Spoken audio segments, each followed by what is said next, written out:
Welcome into the morning. Preston Thorne, Tyler Head, Bill Gunners recovering from the 4th of July. Jen Jensen's on her way back from Chicago street race that we watched. So you be hanging out with us all day. We'll be riding solo. And if I am doing the show solo with my guy Tyler, that means I'm hijacking the show.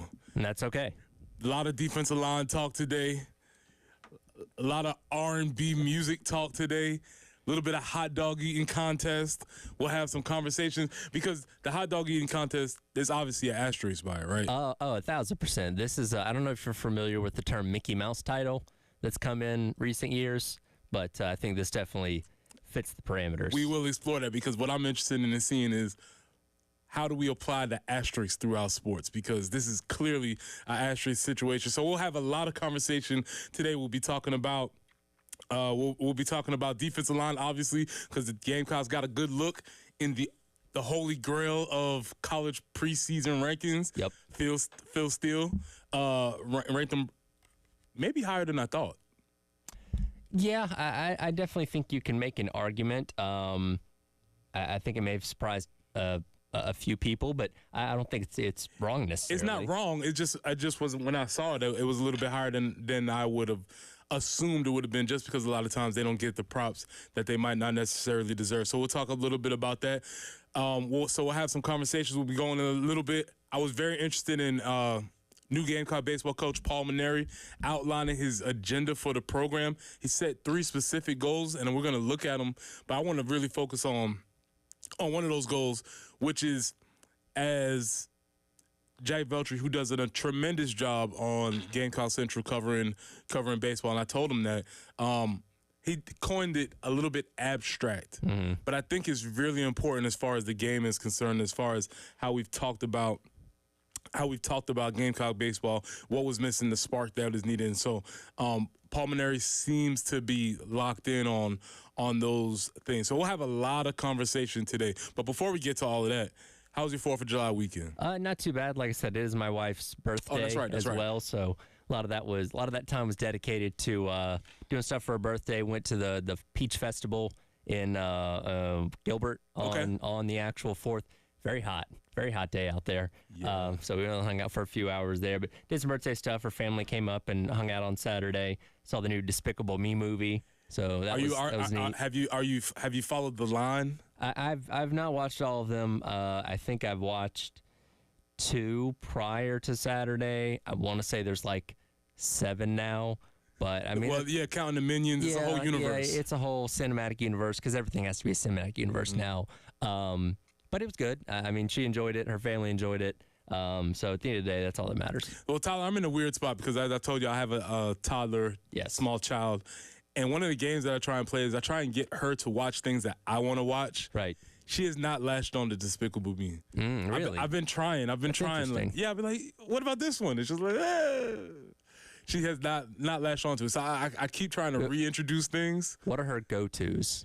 I mean, Bluey's number one. Okay. We're going with Bluey, and obviously, right now we're big. I'm not sure if this is a show you're aware of, Tyler. Super Kitties. I was not. It's huge. That's huge. a thing. Okay. It's a big thing. There's Super Kitties. There's variations of the same theme. So you have like Super Kitties, then you have like Rescue Rangers, who are just another group of princesses who saved the world. Okay. Super Kitties are a bunch of kitties that saved the world. So it's kind of the same variation. Well, it's good that everybody's trying to save the world. They're all doing good. They're all doing good. They're all doing good things. So, but I just keep trying to introduce, like, oh, hey, what you think about Despicable Me? We've tried to watch Inside Out. Okay, the first that's another one. popular one.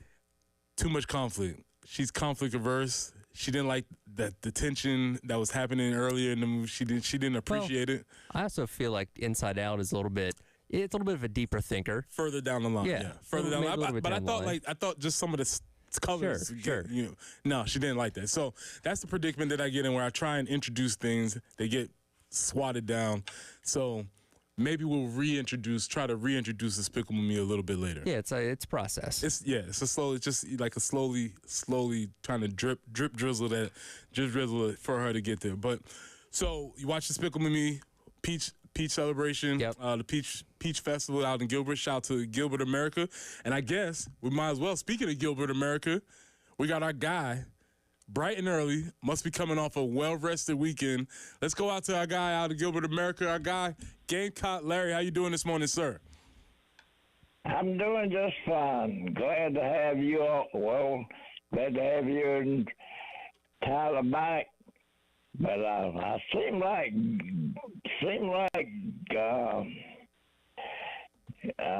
Bill. I don't know. He seemed like he gets more days off from work, but that's all right. I don't know. And that old Root Hog up in Gilbert, he's trying to beat him. He spends more time on Folly Beach than Bill spends down in wherever he's gone.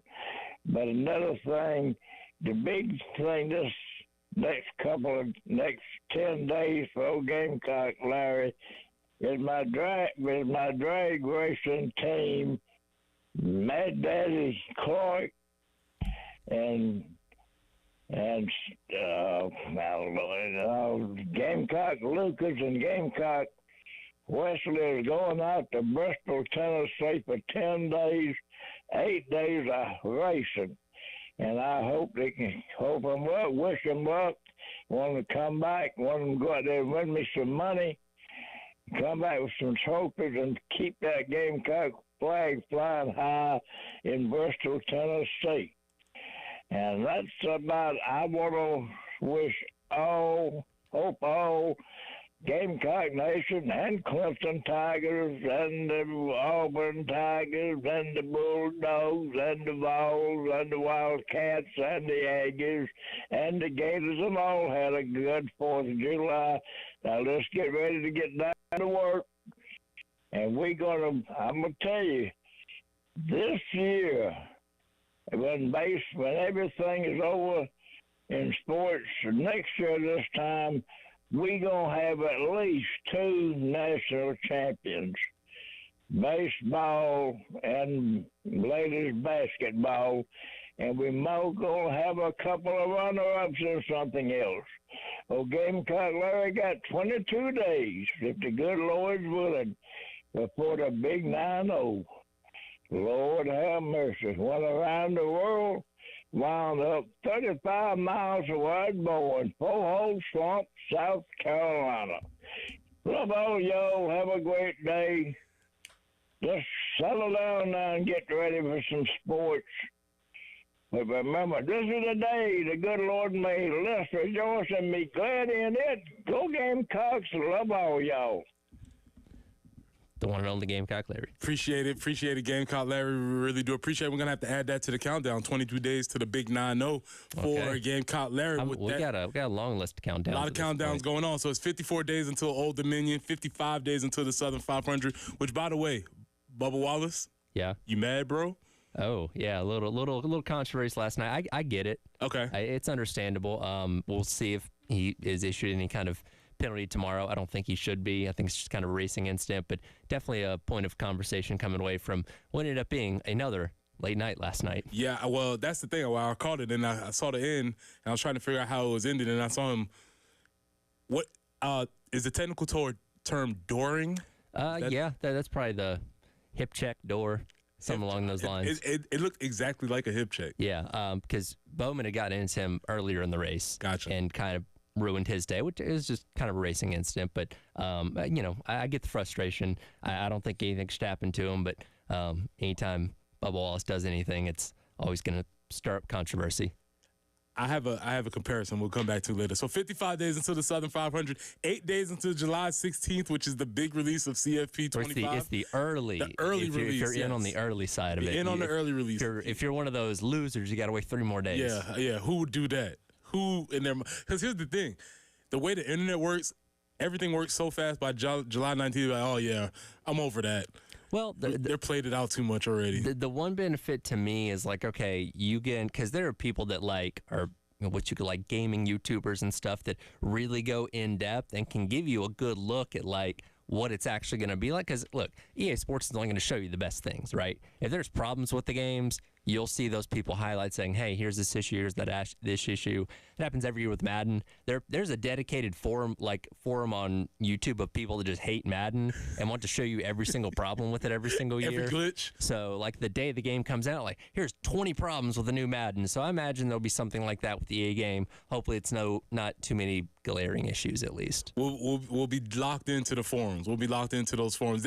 What's your situation as far as ordering the system? I got to buy the system first. Still got to get the system? Like I said, my wife's birthday was this past weekend, so I need to kind of get through that first, and then I'll kind of turn my attention to, either selling my current PS4 or just buying the PS5 outright, and then acquiring the game. So I got a little over a week. I feel like you're not alone. Yeah, probably not. I feel like a lot of folks are in that situation where they're like, man, I gotta figure this out. But again, 8 days until the game comes out, and there'll be a lot of conversation around that. And so we'll have a lot to talk today. We'll talk about this, but I want to get into this conversation about Paul Mainieri and his 3 goals, because the most interesting goal to me is his concept about getting into the community. Mm-hmm. And we'll talk about what that means on the early game. This is Preston Thorne, Tyler Head. We're riding solo. Expect a lot of defensive line talk. This is the early game.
And it's Tyler in the WIS Traffic Center. Let's take a look at your traffic for your ride in on this Monday morning. Not a whole lot happening out on the roadways as of right now. Do have one thing to report. That is a disabled vehicle at I-77 northbound in Killeen Road. That is at exit number 22. And one more thing did just pop up as well. It's going to be an object in the roadway at I-77 south at Alex Sanders Bridge. Be careful as you're making your way through those areas. Quick peek of the weather as well. Currently 75 degrees and cloudy here in downtown Columbia. High today is going to get up to 90. Do have some rain that is expected to move through as the day goes along as well. That's like your traffic and weather for your Monday here on the game.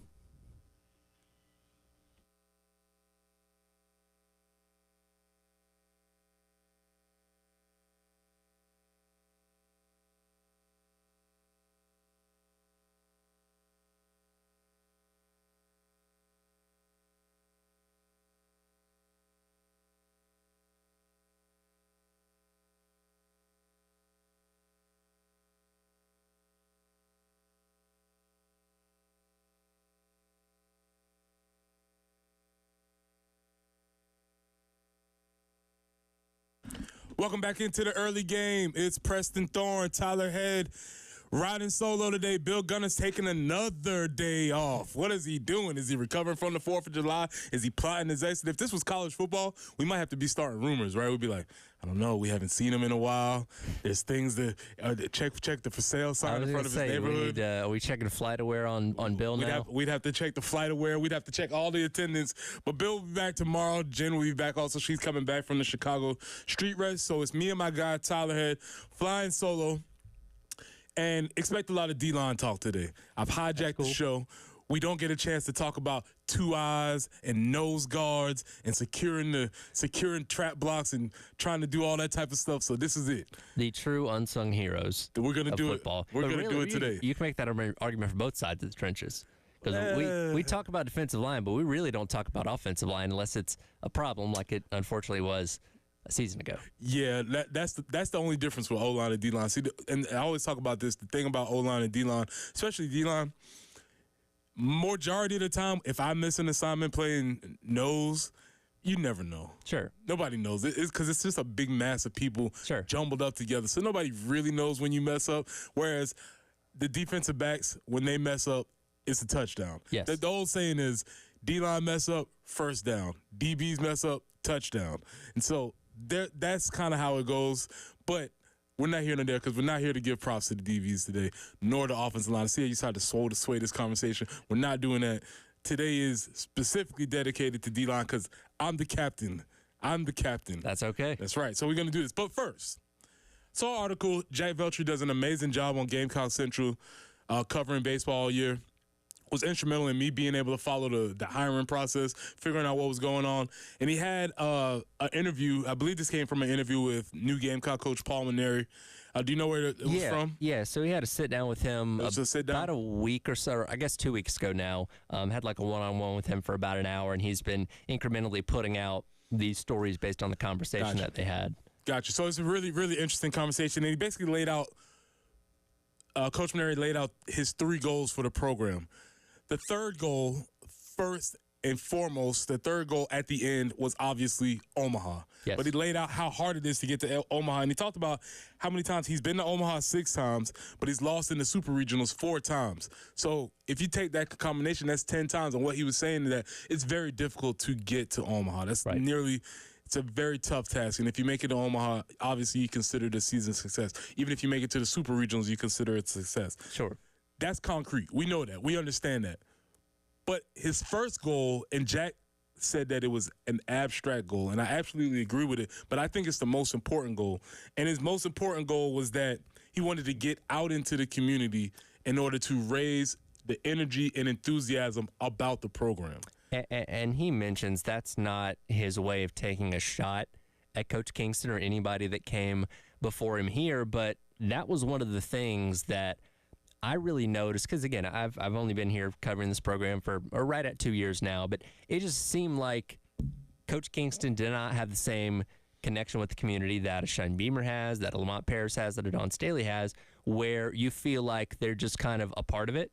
And look, not everybody is comfortable going to every sporting event. Not everybody's comfortable hanging out at, the local restaurants on weeknights and stuff like that, but that seems to be a part of what ingrains you into this community here at South Carolina, that Coach Kingston just wasn't the type of guy to do that. You didn't see him at the other sporting events. You didn't see him out, with fans in just kind of the general sense that some of these other coaches do. And I do think that rubbed a lot of people the wrong way, feeling like they just didn't really know the guy. You know what I mean? And especially in the SEC, this is very much a close-knit community. The city of Columbia embraces the University of South Carolina. It's a part of what people do here. And if people don't feel like you're a part of it, you're just here to coach and that's it, then they're not going to be big fans of you and not going to give you a long leash. And, again, when I came here in the spring of the winter of 2022, people are already sour on Coach Kingston. No matter how good or bad the team is doing at a particular time, people wanted a change, and I think a lot of that does stem from the fact that I just feel like people didn't really know him.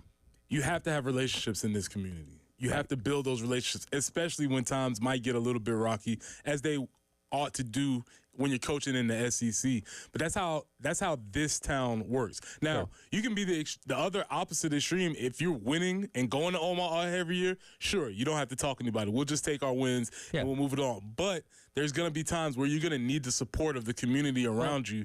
And if you have not put in the groundwork, then it's not going to be there for you. Fans want somebody that they think loves this community and wants to be here. Did Shane Beamer have the greatest resume in the world for being a head coach prior to getting hired here? No, but he's made it a point many times over to say, I want to be here. I enjoyed my previous time here as assistant. I love this community, and he reciprocates that by being a part of the community, by, again, going to the basketball games, going to the baseball games. Like, he's ingrained in what happens here in Columbia. And again, when you look at, Coach Kingston's previous head coaching experience prior to being here at South Florida, people down in, Tampa, I guess, whatever city that South Florida's in, they probably didn't care about the baseball program. They probably could have cared less if the baseball coach was ingrained in what was happening in the city or the community. That didn't matter there, but it matters here. And I don't know if he fully grasped that necessarily. Even for as long as he was here, I don't know if he fully understood what that meant to the fan base and how important that was to them. Well, I don't know where the misconception for coaches think that they can just coach, because that's never been a part of it at any level of coaching. If you're a high school coach, you have to be in the community. Sure. If you're a college coach, you have to be in the community. That's always been a part of coaching. And yes, there is a backhanded way of buying yourself sometimes if things go wrong, but you also need those people's support. Especially now with what NIL means, based on the current structure of college sports, you have to be out there not only to, pound the pavement to get some money, but also to make those connections. Because I think about it like this, like if Coach Beamer goes out to a local restaurant and he meets 50 fans that night. Well, not every one of those fans is going to donate to NIL necessarily, but if somebody says, you know what, I had a really good experience meeting Coach Beamer. I believe in what he's doing with this football program. I got a little bit of money that I was going to, hold on to or whatever. I'm going to put that towards NIL in the program. Again, is that everybody's situation? No, not necessarily. But if that happens to 20 different people and they have that same exact thought, guess what? You built a little bit more equity within your, within your collective that goes towards your football program or whatever sport it has to be. And again, if you have a guy in Coach Kingston that's not really out there doing those kind of things, again, that's not the most detrimental thing to your program, but it's not helping either. Right. And also, that person that you meet could be sliced bread 25 on random message board. Sure. And because you met them and had a conversation with them, maybe they don't put out the supercut of all of the mistakes that you made coaching throughout the season. And that's a good thing, too, because it just kind of adds into the narrative about who you are. Because, hey, we lost this game, but you know what? If enough people like the coach, then it won't be as much hate on him after the game. It won't be this groundswell of, oh, man, we need to move on. We need to get somebody else. And, again, I don't think Coach Kingston gave himself enough opportunities to deflect that kind of stuff. The way that works, we saw that work, and I think you were here during when the Frank Martin conversation was happening about that was right before you got here. No, I got here in the middle of Coach Parris's first year. Right. So the Frank Martin conversation was basically saying that there wasn't anybody that argued from a basketball sense that it probably was a time for us to move on and do something different. But because Frank had made such an inroads in the community and people knew Frank, he was around, he was accessible. As tough as Frank you think is to like, he almost had universal approval in the community. And so when it came time to make that decision, that's what a lot of people found themselves battling with. Like, yeah, we probably should make some changes, but this guy knows us, he likes us, he loves being here. Maybe he can get it turned around. You saw the complete opposite with Coach Kingston, where because the wins weren't there, people weren't willing to give him any extra leeway. And that goes back to, when any coaching position comes up here in South Carolina, people are always so quick to point to a former alumni, former players, like, hey, we should go out and get this person because the quote-unquote they understand South Carolina thing, because they understand the community, they understand what the fan base is going to expect out of a coach. That if you just pull somebody from wherever, they're not necessarily going to get that. And again, you have that with Coach Kingston sometimes. And again, I'm not trying to pile on Coach Kingston. That's just the direct comparison we're able to make here with Paul Mainieri. And I don't necessarily have any inroads when it comes to the LSU program, but it seems like people down there in Baton Rouge really loved Coach Mainieri, and he was very much involved with the community for his tenure there as their head coach. Really quickly, when a coach says that's no shots at the other guy, is that... It's a shot at the other guy. Is that like somebody saying no disrespect? Exactly. It's like you have to deflect it in a way, but we know, you know what I mean? Like, he's not going to go out there and say, well, I know Coach Kingston wasn't, out there, shaking hands and kissing babies on a weeknight, but I'm going to be that guy. Like, no, it's kind of a tongue-in-cheek way to say, hey, I'm going to do exactly what the other guy wasn't doing. We're going to do things differently. Yes. But you brought up this idea about alums coming back, and we finally got an alum back in the defensive line room with the tackles and my guy, Travian Robinson. We're going to come back and talk about the D-line because they have got a pretty high ranking from the almighty Phil Steele. We'll talk about D-line. As I said, it's Preston Thorne, Tyler Head. I'm riding solo, so you will be in for a lot of D-line conversation today. This is the early game.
Tyler Head once again, the WSTV Traffic Center, taking a look at your ride in. This morning on this Monday, still showing a disabled vehicle, I-77 northbound on Killeen Road. That is exit number 22. Also, still have that object in the roadway at I-77 southbound and the Alex Sanders Bridge. And one more new thing to report. This is going to be another disabled vehicle at I-26 eastbound and exit number 110. Be careful as you're making your way through those areas this morning. Another quick peek at your weather. Still 75 degrees and cloudy here in downtown Columbia. High today is going to get up to 90 with some expected rain showers pushing through as the day goes along as well. Let's look at your traffic and weather on your Monday here on The Game.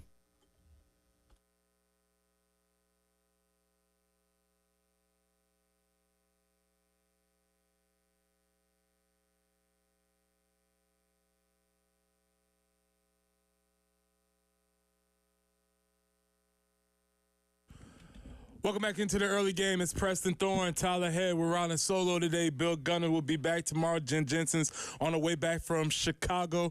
And we were promising that today, since I'm the captain, we were going to have a lot of D-line talk today. That's okay. And we saw that the almighty Phil Steele himself released some position rankings in his big book. Tyler, did you purchase a book this year? I do have the book, yes. I buy it every single year. It's sort of like a rite of passage, right? It is sort of like a rite of passage. Now, this is the first year I did the digital version, actually. Ooh, how do you feel about that? I'm very much, the nostalgia of being able to buy like a magazine off the shelf is always nice, but the digital version comes out first.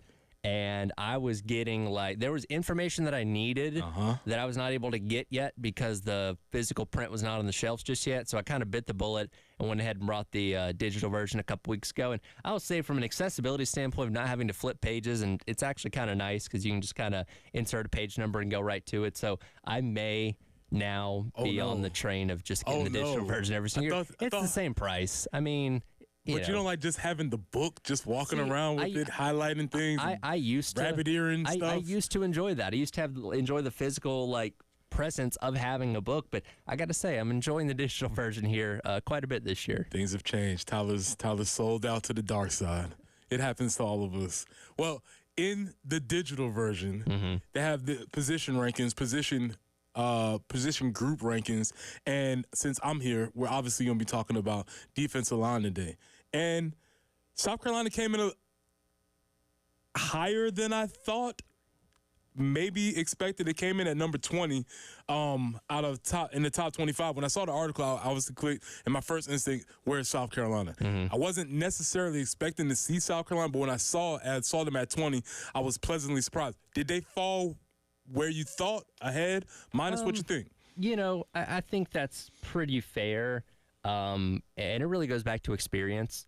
This is, and I don't have the numbers on this necessarily, but this has got to be one of the, if not the most experienced D-line rooms in the entire country. You obviously got Tonka, you got Boogie, you got TJ Sanders coming back for another year, Nick Barrett, and then you went out there and you added DeAndre Jules, a guy that would have had the opportunity to go pro if you wanted to this past season. You bring in a Monkel Goodwin, you bring in Simmons as well as the transfer portal. This is everybody that's in this room is experienced to some degree. Now, yes, Monkel Goodwin didn't play a whole lot at Alabama, but nonetheless, he's been around college football for a couple years. And look, we saw glimpses of this defensive line being good a year ago. TJ Sanders, what he did against Georgia, and it several times last year. It just wasn't as consistent as it needed to be. I think with what you bring back, and look, it seemed like they might lose some guys like Tonka, maybe the transfer portal, that ended up happening. So to basically bring back everybody in that defensive front, and then you add in experience too as well, I think 20 is probably a pretty solid place for them. Well, to keep with the theme of no knock on the other guy, or no knock on what's been going on previous to this, Travian Robinson is the new defensive line, especially the interior coach. He's the defensive tackles coach. And Tyler, you've covered the SEC for a long time. What do they say about running the ball in the SEC? In this league, you got to be able to run the ball and stop the run. That's right. Unfortunately, the Gamecocks haven't been able to do either for a majority of the Shane Beamer era. Looking at this time, and just to look at some numbers. Now, no knock to the other guy who was here previously, but in 2021, the Gamecocks were number 98 overall as far as rushing defense were concerned. 2022, they managed to get worse, coming in at 117 overall. So here's the good news / bad news, Tyler. The Gamecocks have improved dramatically in their rushing defense since Travian Robinson has taken over in the interior tackles. Now, is that the only reason? I don't know. Is that a reason? You have to point to it. Obviously, if I was him, I would make sure I would claim that on my resume. But here's the good news / bad news. Okay. They've improved dramatically to number 80. Yeah. What do we feel about that? Now, that is, if you're looking at the numbers from a season ago, they were 8th in the SEC.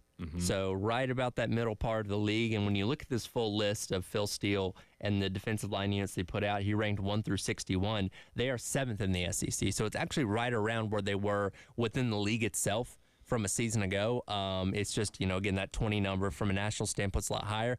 Do you give them a benefit of the doubt because they're in the SEC going up against really good rushing attacks that maybe, I don't want to say you take the numbers with a grain of salt, but you understand that you're just going up against really good backfields and really good offensive lines on a week-to-week basis that maybe you give them a little bit of a nod for that? I don't know. Well, no. Because they are in the SEC. Sure. And you only can play against the people that you're scheduled against, and they all have decided that they were going to be in the SEC at the same time. Because the issue with that is, while South Carolina is number 20, let's look at the top 10. Ole Miss is number 10. Kentucky, number 9. Tennessee, number 8. 7, Georgia. 6, Texas A&M.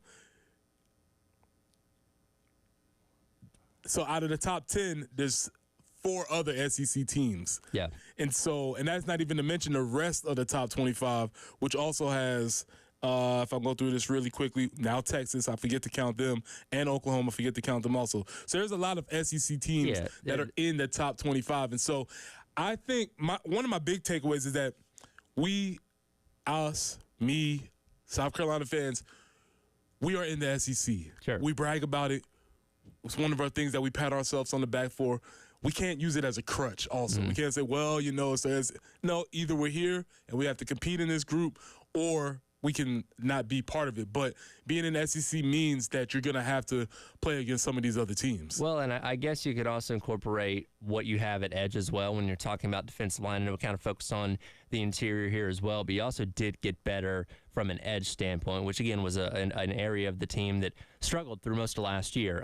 We add in Kyle Kennard, you add in Gilbert Edmonds. Obviously, Dylan Stewart has a really big upside coming as a 5-star freshman. So I imagine that would probably assist in this a little bit as well, because he doesn't when he does the team-by-team breakdown, he groups in the edge guys with the defensive line as a whole instead of with linebackers, which, again, I get you can kind of go back and forth there. So I think that does also add to this, where, again, it wasn't great a season ago. Strawn had a couple good moments here and there, but the upside of the guys that you brought in, I think, helps elevate things a little bit there. Yeah, the upside is definitely, and we'll talk about that because, again, this is D-line all day, every day, because guess what? I'm in charge of the ship today. That's okay. So we're gonna be talking D-line. We'll get into the D tackles. We'll talk about the edge room. We'll talk about how those groups work together. But I think the important thing is you look at that. You look at the improvement that was made in year 1 of Travian Robinson being the head coach. Going back to your conversation, everything that we always want. You want the guy that's played here. Sure. You want the guy who has coaching experience under other people. He's come up through the ranks as a coach. He coached at lower levels. He's made things happen. He's the guy. It was a perfect scenario where he becomes the coach. And in the first year, he delivered tremendous improvements, whether that you're talking about overall rushing, players being named SEC Player of the Week. There has been a marked improvement from last year to this year. And not only an improvement where you go from just looking at the conference standings here from 13th in the SEC in rushing in 2022 to 8th, you also have to look at the yards per game as well. Correct. They were giving up an average of 198 yards rushing per game in 2022. They improved that to 149. You lopped off 50 yards rushing, giving up to opponents from the previous year. Again, you're not going to go from the outhouse to the penthouse overnight. Like, that was a huge step in the right direction. Does that mean they're going to be in the top 3 this year? No, but if you can get to like 5th or 6th, that's another step in the right direction. Like, it's a process, obviously. And again, when you note that improvement from year to year, as well as the experience that you bring in, I think 20 is probably a pretty solid place to put this defensive line going into this year. And again, as Coach Maneri said, or as all the coaches say, no knock on the other guy, but you can see the distinct improvement from one year to the next. And I'm excited to see what Travion has with another year of coaching. Because if you remember, he came in late last year. He didn't get a spring with them. He came in at a later time. So I'm excited to see what he's going to get a chance to work on with these older veteran players, because they had to go through an adjustment period working with with Travion as opposed to the previous coach that they had. And quickly here, you can speak to this. When it is a new coach coming in, and look, at this point in time, you've been playing football for 15, 20 years of your life. You know what you're doing, but how different does a new coach make things? Well, a new coach makes things completely different, especially when the new coach coming in maybe has a different standard of the way that you're doing things. Maybe the intensity might be ratcheted up a little bit. The drills might be a little bit harder. The pace might be a little bit faster. And so that is a definite adjustment that you had to make, where a lot of guys might have been thinking around like, I don't know if I'm liking this too much. Okay. So that is a definite thing. But we'll be back to talk more D-line talk. So if you tuned in today to talk about D-line, I'm your guy. Preston Thorne is taking over the show. Bill Gunner will be back. But until then, we will have more and more D-line talk. This is the early game.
Preston, let me tell you about my broker, your broker, Benji Getzi at Buford Lending. Buford Lending is a true mortgage broker offering the widest variety of government mortgage programs and the best mortgage experience for clients through its state-of-the-art technology and record low interest rates. Their goal is to make your next mortgage experience closing easier, faster, cheaper, and friendlier. Since 1997, Benji and his team have served thousands of investors in their dreams of real estate investing. And Buford Lending specializes in DSCR loans and fix and flip financing. Benji and his team are VA, FHA, and USDA government loan experts and offer competitive jumbo financing, as well as conventional and construction lending. Benji has helped over 8,000 families experience the dream of home ownership, and he can help you too. So Benji wants to be your broker. Call him at 843-524-2404. That's 843-524-2404.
Welcome back into the early game. It's Preston Thorne, Tyler Head. We're riding solo today. I'm the captain, so it's going to be a lot of D-line talk, a lot of music reviews, all the things that we want to do. Did you ever see that Captain Phillips movie? Look at me. I'm the captain now. I'm the captain now. I'm the captain now, exactly. So we're going to take this ship hostage. We'll see where it ends up. A lot of conversation that we've had. We'll continue talking a little bit about today. This is usually our segment during the summer when we're talking album breakdown and music reviews. How's that going? Man, you know what? It's been a journey. And now we're getting into the heavy hitters. We're getting into, I feel like any album, 50 on down to 1, you probably could make an argument as being number 1. Yeah, and this is, I think, not that things just in the top 100 in general aren't as mainstream, but some of the ones as you were in the 70s, 80s, and 90s may have been a little obscure that not everybody's going to know. But yes, as you get closer to that top, this is going to be more things that, even if it's not your genre of music necessarily, you're going to have some familiarity with. That's absolutely correct. Yeah, you know, whether it was Robin or maybe even Casey Musgraves or some of the things that we talked about. It was going to be things that were maybe a little bit more on the fringes, maybe more art pieces. I think once we get 50 below, it's going to be basically number ones, top music.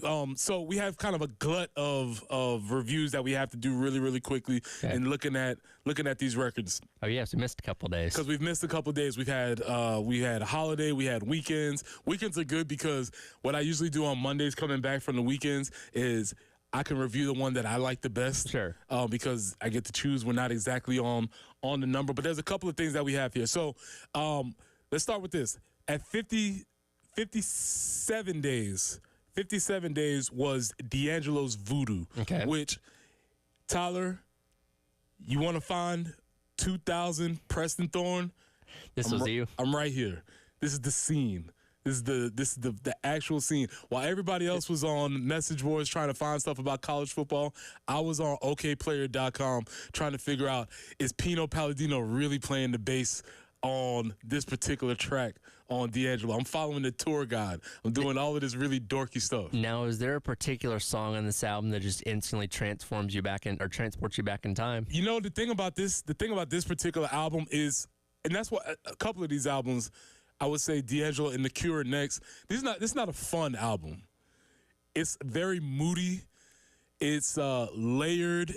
It's definitely a buzzkill. Like in 4th of July, if we're doing hot dogs and we're celebrating, and somebody brings like a pot roast, and it's like, we're not really doing that right now. Right. That's kind of how D'Angelo's Voodoo is. A very heavy, dark, layered, but it's also the Nerds music album. So here's something interesting. This one did extremely well in Europe.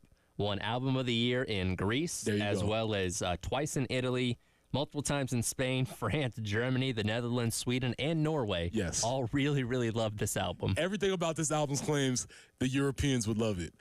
Again, you probably couldn't listen to this album without smoking a cigarette in a dark room in some club, something along those lines. It is very, very European. I guess the thing about D'Angelo's album is that he becomes the guy that, if I'm listening to like hardcore hip hop, I can sneak around and listen to D'Angelo. It resets the vibe a little bit. Yes, I can sneak around and listen to D'Angelo because nobody's gonna say nothing about this. Sure, it's inoffensive to people. I've never heard somebody say that, oh, I can't stand D'Angelo. Right. You know what I mean? Like, it's kind of just accepted. Right. It's accepted, and again, it hits all of those different notes. And with the music video, which we're very early in the morning to be talking about the music video, but the How Does It Feel music video is one of the greatest music videos, especially for the people who would find themselves very attracted to D'Angelo. Okay. That's the one for them. So also this time period for D'Angelo was a lot of hating on from the men folk because like, all right, man, we get it. We get it. Was he Mr. Steal Your Girl back in the day? 1,000%. It's like, we get it, man. You can sing, you play the piano, and you have a six-pack abs. It's like the Bieber effect. It's like every guy hated Justin Bieber when I was in high school because your girlfriend loved Justin Bieber. 100%. Except the thing was, D'Angelo was a little bit like you too, so he had a lot of things going on. But this is the Nerds album. It's very, very, very, very solid album. The next album, which I thought was a bit high, my girl Rihanna. Oh yeah. And my Rihanna at 55, her Anti album, which is her coming into her own with a little bit less of the Vegas, you know, a little bit less of that, more songs, Rihanna's singing. This is the actual when the bad girl really becomes the bad girl. Coming, and then the other one that they had was John Coltrane, A Love Supreme. That's the album that you have to fake that you like to be cool with people, like especially if you like trying to talk to a girl, you're like, oh yeah, you know, John Coltrane, I'm into it. Even though you're not, you just got to know a couple songs. Even though you're not into it. Big day tomorrow. My first Rolling Stones experience. Ooh, my mom is the biggest Rolling Stones fan. I'll make sure she tunes in. Make sure she tunes in. Tomorrow I'll be listening to Exile on Main Street. We'll be reviewing that. This is the early game.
And taking a look at your traffic for your ride in this morning from the WIS-TV Traffic Center.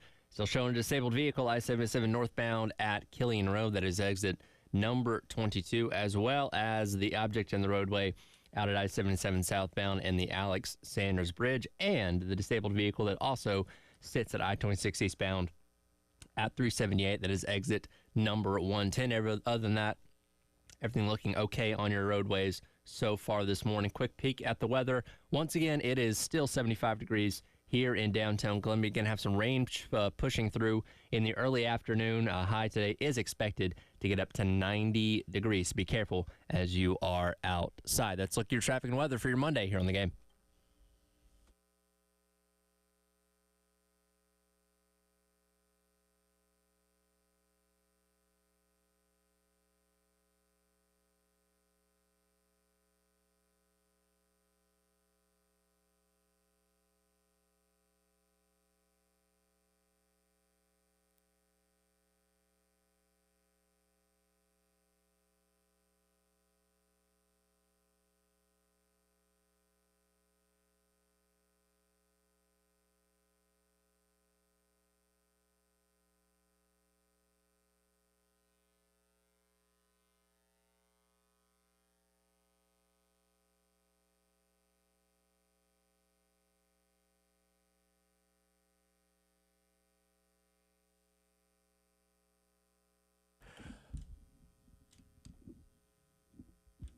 Welcome into the early game. It's Preston Thorne, Tyler Head. We're riding solo this morning. I'm the captain now. I'm the captain. So that means we're doing a lot of D-line talk this morning. If you're just tuning in, welcome into the 7 o'clock. We've been having a lot of conversation about the D-line. We will be talking about that a little bit more. If you missed my music review just last segment, we talked about D'Angelo's Voodoo. Awesome, amazing album. Very moody. Very moody. Don't bring it to... when they pass you the aux, don't turn Voodoo on. You gotta. It's when you're feeling some type of way. Yes. It's like you lock yourself in your room, maybe roll yourself up in your sheets. You gotta feel something. Exactly. It's not your casual listening. No, not a cozy, not a casual listen. It's a very, very cozy, moody album. We talked about D'Angelo's album, but we started the hour in the 6 o'clock talking about new Gamecock hire coach Paul Mainieri, discussing his 3 goals for what he wants to get accomplished with the Gamecocks. Number 3 was the automatic, obvious Omaha. That's what we brought him here for. That's what he's coming for, which I think that is really interesting because I'm not sure, and the reoccurring theme has been no knock on the other guy. Which is a knock on the other guy. Right.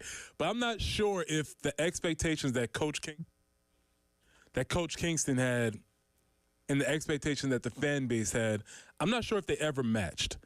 Because he would often say things like, we're having a good season. We made it to the postseason, and we as fans would be like, that's what we expect. That's our expectation. And I don't think those ever actually matched. Well, and that goes back to his last presser after they got eliminated at the Raleigh Regional, when he was asked the question, hey, do you think you guys had a good season? He's like, well, we made it to a regional. We're in the postseason. I think that's a good season. And that, the decision to move on from him was pretty much already made at that point in time. But that was, for a lot of people, just the straw that broke the camel's back. Like, what do you mean that's good? Yeah. You made it to a Super a year ago. You should be thinking Omaha and blah, blah, blah, because this is a program with what you've done in the past. Anything less than Omaha, and I get you're not going to go there every single year. There's going to be years where you come up short, but when it's been 8 years and you haven't made it to Omaha one time, and you get asked the question, do you think this year was a success? And you say yes, by not making it there, that's going to rub everybody the wrong way. And again, at that point in time, maybe Kingston knew he was already gone, so what he said at that point did not matter. It's possible. But I think that, like you said, kind of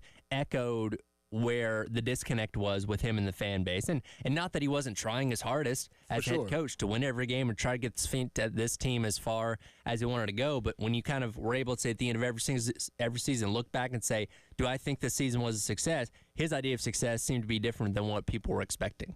Yeah, it's the disconnect, like when you bring your report card home and your parents are like, why didn't you make A's? And you're like, but I made a B. Yeah. They're like, that's unacceptable.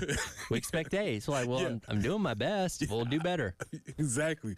And that was the disconnect between those people. But that was an obvious goal of Coach Paul Mainieri. He says that Omaha is the thing. Yes. It's very hard to get to Omaha. Maybe we were spoiled for a while as a fan base, but he understands and recognizes the challenge. But his bigger and more abstract goal, and this is from an article on Gamecock Central that Jack Veltri wrote. It's part of a sit-down series that I'm assuming he'll be releasing some more parts of it. The first part that he said was the first goal is a little more abstract, and he wanted to get more involved in the community. And this is where he said no knock on the other guy. And we stated during the 6 o'clock hour, that was not Coach Kingston's thing. Sure. That was not Mark's thing. He was not a guy and he reminded me of our previous football coach, Will Muschamp. That was not his thing. His thing was not to be in this community. For instance, Tyler, I'm sure you've heard by now the idea about the Thanksgiving being a meal and not a day. Yeah, that kind of echoed like, I don't know if this guy really gets it. He doesn't know. We don't understand each other because that's not what we do around here. And very similar to Will Muschamp, if you are in that position and you do not and you choose not to be involved in the community, you better win a lot of games. Yeah, if you're winning, bringing champion, like Dawn Staley is involved in the community and she is seen by a lot of people. Heck, she walks by our window a couple times a week out, running and walking her dog and stuff.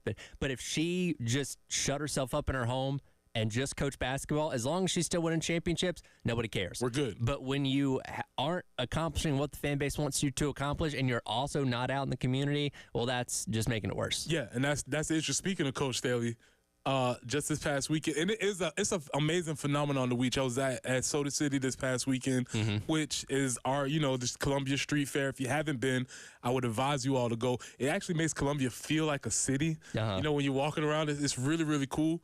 But Coach Staley was out there, her and Champ. There you go. And it's phenomenal to watch because she is, I don't know, arguably the most popular person in basketball, period.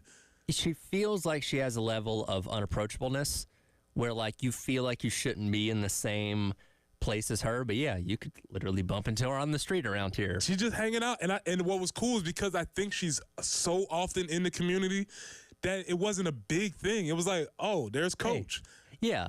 And it wasn't as if anybody was running over to bother her or anything like that. And I think it's because she's made herself part of the community. Exactly. And I think that speaks volumes to just how comfortable people are with her, as well as Coach Beamer. Like, if you saw Coach Beamer at a baseball game, like, I don't think there's going to be this just like mob of people. Hey, Coach, let me get a picture. It's like, oh, hey, there's Coach. And if you want to say something to him or whatever, that's fine. But it's not this like shocking thing like, oh, my God, I can't believe that he's here. Same thing with Coach Staley at something like Soda City. It's like, yeah, that's really cool to see her, but it's like it's almost something that we're used to at this point. Right. And that's just a part of the thing that you have to do in order to be successful as a coach in community towns, in towns like Columbia, in towns like Starksville, in towns like Athens, wherever the case is. We want to see these people because we invest so much time and energy into the sports that they helm. And especially, and this is the case in most places, specifically around the SEC, because the school is such a big part of the community. Where, and again, this is not a knock on Coach Kingston, but we'll keep going back to this as well. When he's down there in South Florida, in Tampa, the majority of the community does not care about South Florida baseball. Even out there in Creighton, where he's now going to be the head coach in waiting as the assistant coach, I don't know how rabid that fan base is about Creighton baseball. I know Omaha is big on baseball itself, being that's where the College World Series is, but he may be able to get away with not being as involved in the community in a place like Omaha. But here in South Carolina, especially given the success the program's had before he got here, people love and care about baseball here, and you got to make it, you got to reciprocate that to some degree if you're going to be the coach here. Yeah, that's just the bottom line. And part of that reciprocation that Coach Mainieri talks about is you have to go and talk to the Kiwanis Club. You have to go talk to the Rotary clubs. Maybe you have to visit a school. You have to go to the barbecue restaurant. You have to do all of those things. Because people will get a sense that you think you're better than them. You think you're above this community. If you're just sheltering yourself off, don't want to be seen in public, don't want to go to other events, don't want to be out there in the community meeting people. Like, it gives off that wrong sense. And I'm not saying that's what Coach Kingston was. He just might be just a private guy that just doesn't like to get out and do things as much outside of coaching baseball. And if so, that's fine. But again, that's the sense you're going to give off to people in this kind of community. They're like, oh, you don't want to be a part of what we're doing here. Yeah, but the thing you said about that, Tyler, that's a very collegiate mindset because there's no other level of coaching that you can just go in and coach. If you're a high school coach, your number one job is to be part of in the community. Yeah. And yes, that might mean getting harassed on a Friday night after you lost a game, somebody coming up and asking you about the second down call that you made, or it might be not being able to go out to dinner without somebody wondering why you didn't play there. That might be part of it. Sure. But it's all the thing that I've never seen it work with a coach without you having some level of connection and involvement in the community. Sure.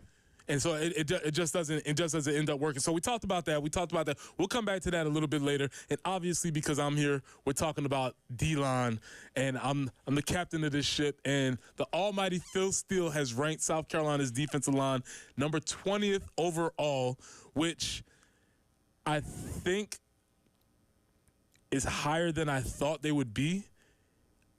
But the reason why he ranked them so high is probably because there's so many people that they have in the defensive tackle room. Mm-hmm. And you talked about it a little bit earlier. Let's go through this really quickly.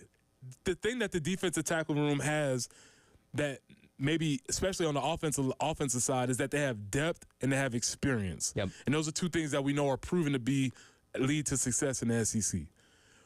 When you talk about depth and experience, who are some of the people that they have in those positions?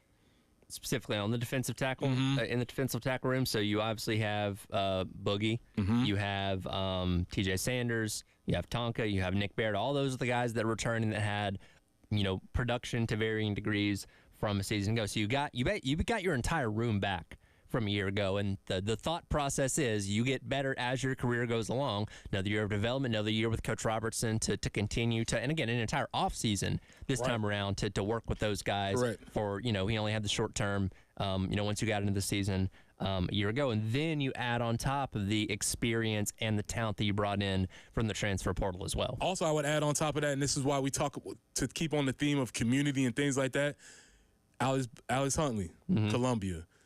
Tonka Hemingway, Conway, TJ Sanders, Marion, I believe. So you have these three local South Carolina guys. You think every TV in Marion is not going to be tuned in to what TJ Sanders is doing on Saturdays, sure, or Conway or Columbia or the Hammond community, and that means something. That means another thing, and that's to the second point of what Coach Palmineri talked about is the players going out and being parts of the community and raising up the profile of the program. So not only are they local, but also they come in to make an impact, and all three of them have made significant jumps. You saw Boogie get named Player of the Week last year.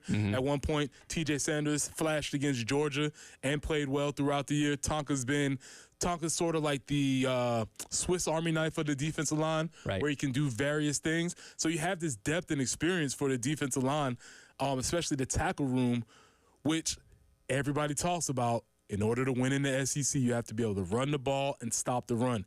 And for my money, this is the most important group as you think about stopping the run. Yeah, no, absolutely. You are the first line of literal defense on the defensive side of the football. And yes, you can sometimes get bailed out a little bit by what your linebackers do. And as you said, sometimes it even gets to that third level of the defense with the DBs. But, if you can be enough of a unit up front and stop the run and obviously get pressure on the quarterbacks as well, then the rest of your defense is going to follow suit with being pretty good. And again, you made a sizable jump a season ago from where you were just against stopping the run that we brought up earlier, where you improved by 50 yards a game given up to opponents. So that's a sizable jump in the right direction. Again, you can only imagine how much better they would have been if, Coach Robertson would have had the entire offseason to work with him as opposed to only part of it.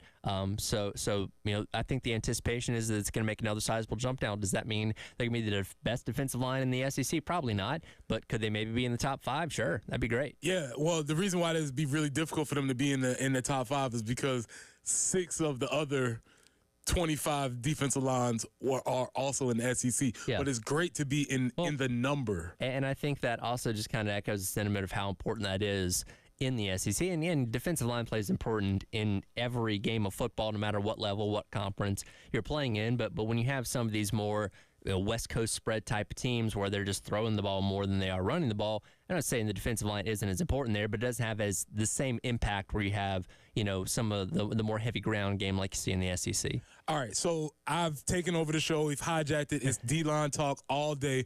But we'd be remiss if we didn't have a conversation about what I think Tyler just introduced me to a new phrase. What's the phrase? I can't believe you hadn't heard that before. Mickey Mouse Championships. Mickey Mouse Championships. Did we just witness the biggest Mickey Mouse Championships in sports entertainment? Maybe. When we come back, we're going to talk hot dog eating and the Mickey Mouse Championship that was the Nathan's Hot Dog Championship on 4th of July. The mustard belt might have an asterisk by it. This is the early game.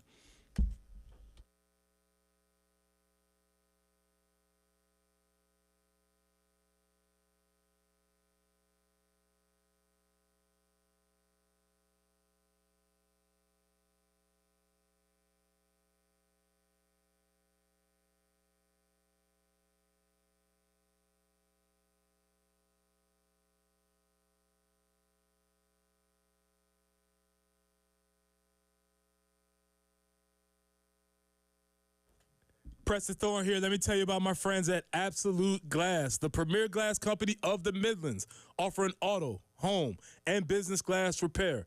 So if your glass is damaged, shattered, cracked, or broken, they can handle the job. If it's a cracked windshield, that's no problem. They'll come out to your location and replace it for you, usually for free, and they work directly with the insurance company to take away the headache. Now, if you're looking to increase the value of your home with new windows or mirrors, Absolute Glass will come out and take care of that for you too. Windows, mirrors, shower enclosures. It does not matter. They will come out to you and give you a free quote for any job. So as you hear me say all the time, if you can see through it, Ray and Marianne at Absolute Glass can do it. So check them out online at AbsoluteGlassInc.com. That's online at AbsoluteGlassInc.com.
It's Tyler Head, the WIS TV Traffic Center, taking a look at your traffic for your ride in this morning. A new thing to report, that being an obstruction in the roadway. That's at I-77 northbound and Blythewood Road. That is exit number 27, so be careful as you're making your way through that area. And then also still showing that disabled vehicle at I-26 eastbound and exit number 110, as well as the object in the roadway at I-77 southbound and Alex Sanders Bridge. Another quick peek at your weather as we are still showing 76 degrees here in downtown Columbia. High today is going to get up to 90 degrees with some showers pushing through in the afternoon. Let's look at your traffic and weather on your Monday here on The Game.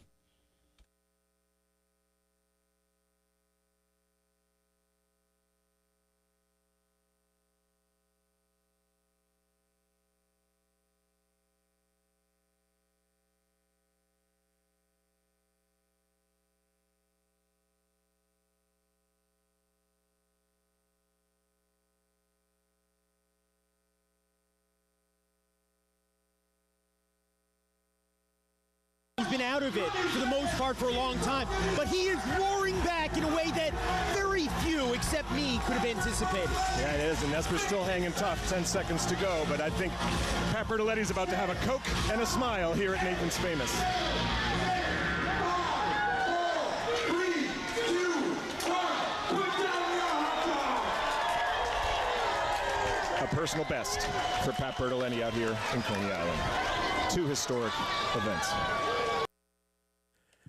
Congratulations to Pat Bertoletti for getting your personal best of eating 58 hot dogs in 10 minutes and winning the 2024 Nathan's Mustard Belt. However,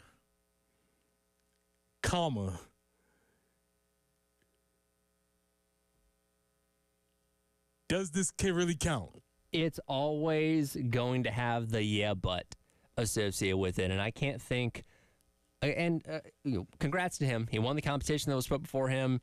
He ate more hot dogs than anybody else on Saturday. I do think, on July 4th, they credited him with 58. He was still chewing when the horn sounded. And what's the rules on that? So you're supposed to have actually consumed the dog and the bun. It's registered as HDB hot dog and bun for you to get one. So you have to eat the equivalent of however many hot dogs and that equal amount of buns as well. He was still chewing and shoving it in his mouth when the horn sounded. He had 56 when the clock hit 0, so I only attribute him as 56. They gave him 2 at the end, I guess maybe to make it look better. He still won regardless, but I think they added 2 hot dogs too late. So you're saying not only is it an asterisk because the champ wasn't there, but also as an asterisk because they might have doctored the results? I think maybe to make it look a little bit better, because 56, that's a weak number considering the numbers that Joey Chestnut's been putting up in recent years. And last year was a little bit of a dip with 62, but still he consistently hits around 70, his record being 76 a couple of years ago. So, yeah, I mean, no disrespect to Patrick Bertoletti, but this is never going to be viewed in the same way as if he would have beaten Joey Chestnut straight up. For context, Joey Chestnut participated in the exhibition event, yes, where he was going against some servicemen, and it was 1 versus 5, I believe. 4. 1 versus 4. So he had to out-eat their entire number. Correct. Yes. And in 10 minutes, Patrick Bertoletti ate 58 hot dogs, and in 5 minutes, Joey Chestnut ate 57 on the same day. Mm-hmm. So this has got to be, as Tyler just introduced me to this term, this has got to be the biggest Mickey Mouse championship of all time, right? Yeah, so this is something that's been around for a couple years. People really started using it back during COVID, because I feel like every championship won in COVID, whether it be the Lakers in the bubble, the Dodgers in the World Series, is always going to have kind of that yeah but thing associated with it. And this one might be the biggest one of all, because here's the thing. With Joey Chestnut, you knew every single year he was going to win. Your question was, okay, how many hot dogs is he getting? He's basically competing against himself. So and again, we showed you in that contest with the servicemen, they still top his game. Like, if he was there on Wednesday, he wins the whole thing, right? Like, Bertoletti probably gets second, which that's good for him. But it's like, when the best is not out there, we're not going to talk about you in the same way. You can't. Like, here's the thing. 2015, Matt Stoney beat Joey Chestnut straight up. He's the only person in the past 12 to 15 years to beat Chestnut straight up. That has no asterisk. He literally went out there and did it. Bertoletti did not. He didn't do it. And so if you didn't beat the champion, are you the champion? I don't think so. Somebody has to hold the mustard yellow belt until next year. But, I mean, nobody's saying, let's say everything clears up and Joey Chestnut is able to compete next year. Nobody's going into this thing saying, well, I don't know, man, Bertoletti might give him a run for his money this year. Like, no, Chestnut's going to win again. He's going to beat Bertoletti, whoever comes in second, by 20 or 30 dogs, and that's going to be a return to normal. Like, this doesn't put you as the best eater in the world. And so this is what I'm really interested in. I'm not necessarily as interested in the Nathan's Mustard hot dog belt. That's cool. Sure. I'm really more interested in the idea of asterisks in sports. Oh, yeah. Because they exist, whether it's through talking about championships, whether it's talking about record books, PEDs. A lot of this conversation has to be had. The Astros in 2017 are always going to have an asterisk next to their championship. Like I said, people like to look at the COVID year. say, okay, we played in the bubble, and these teams couldn't play these games, and these guys were out. These guys opted out of the season. There were so many variables going on across all sports and for one, those championships are the most forgettable to me. Oh, for sure. Do you know how many times I've forgotten that Alabama won the 2020 national championship game over Ohio State? Like, I watched the game. I watched all the playoff games, watched the entire season. I don't know. It's just not as relevant as my mind. Same thing with the Lakers. Same thing with the Dodgers. Even Tampa Bay winning the Super Bowl that year. No disrespect to them, but I just don't view it in the same way as these other championships where you've had these full seasons without, and yes, injuries and those kind of things do happen, obviously, but without the litany of variables that the COVID year had. I think you just hit on something, and when we come back, we're going to talk about this because I'm really interested in this. 803-404-6100. Text us in any asterisks, championships, records, etc. that we can talk about. So our guy Mac did inform me that it does count if the food is in the mouth. Okay. So I don't think that it should. I think you should actually have to complete. Yeah, the because you could just throw three other dogs in the mouth. But so it's their rules, their game. I think he only ate 56, but Major League Eating will recognize him as having 58. But look, when we come back on the other side, this is what I want to talk about: asterisks, because you just hit on something. 2 GOATs won championships that may possibly have asterisks, and how do we consider that as part of their legacy? When we come back, we want to talk asterisks and championships. This is the early game.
And look at your traffic for your ride in this morning, the WSTV Traffic Center. Still have that obstruction in the roadway that is going to be at I-77 northbound and Blythewood Road. That is exit number 27.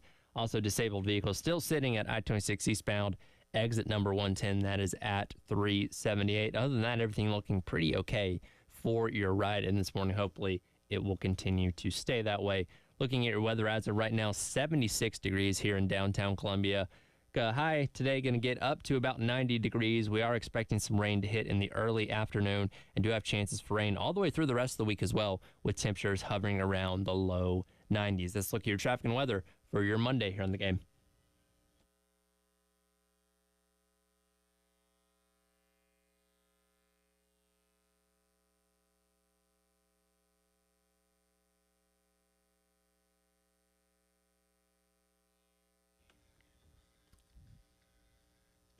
Welcome back into the early game. Preston Thorne, Tyler Head.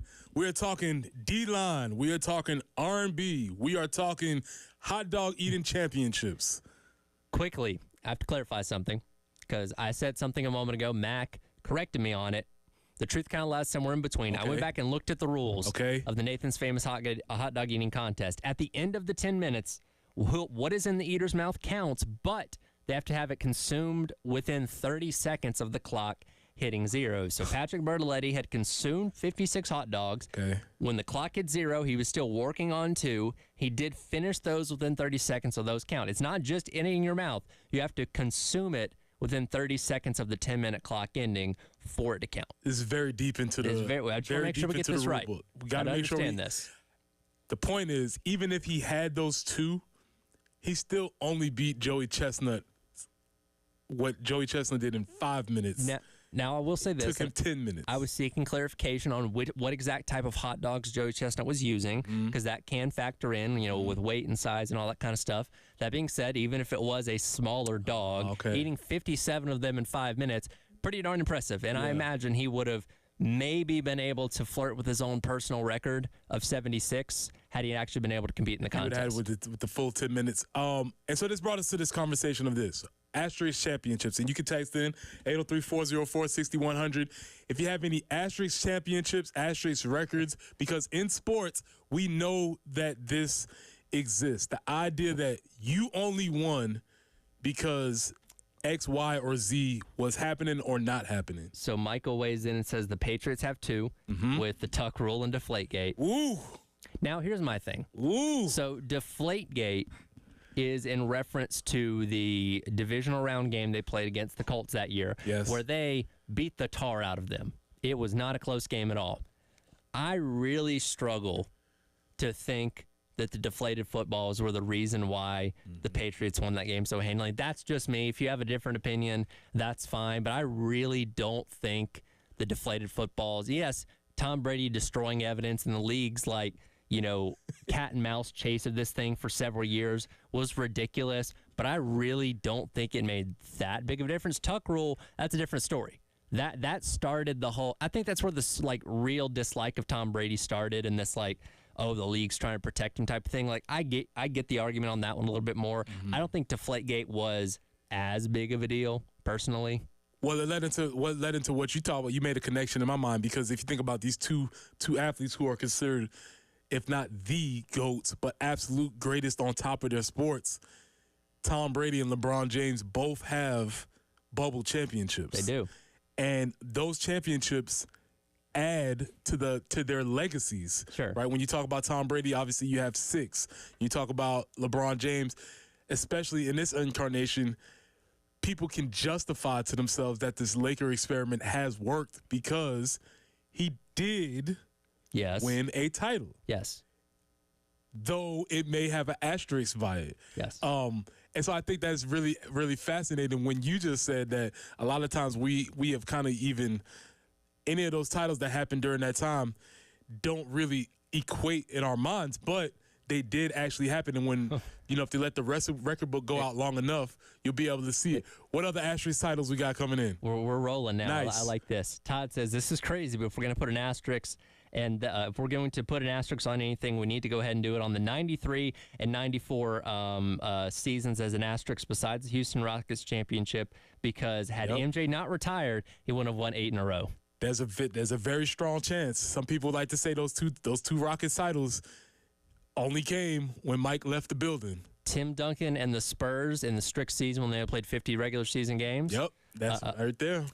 Jason, 1984 BYU Cougars national championship because the Gamecocks choked on Navy and still haunts us. You can also make the argument because BYU did not play as tough of a schedule and they won the Holiday Bowl that maybe that championship isn't quite as legit. I believe they were the only undefeated team in the country, but still their schedule was not as tough as some other teams had.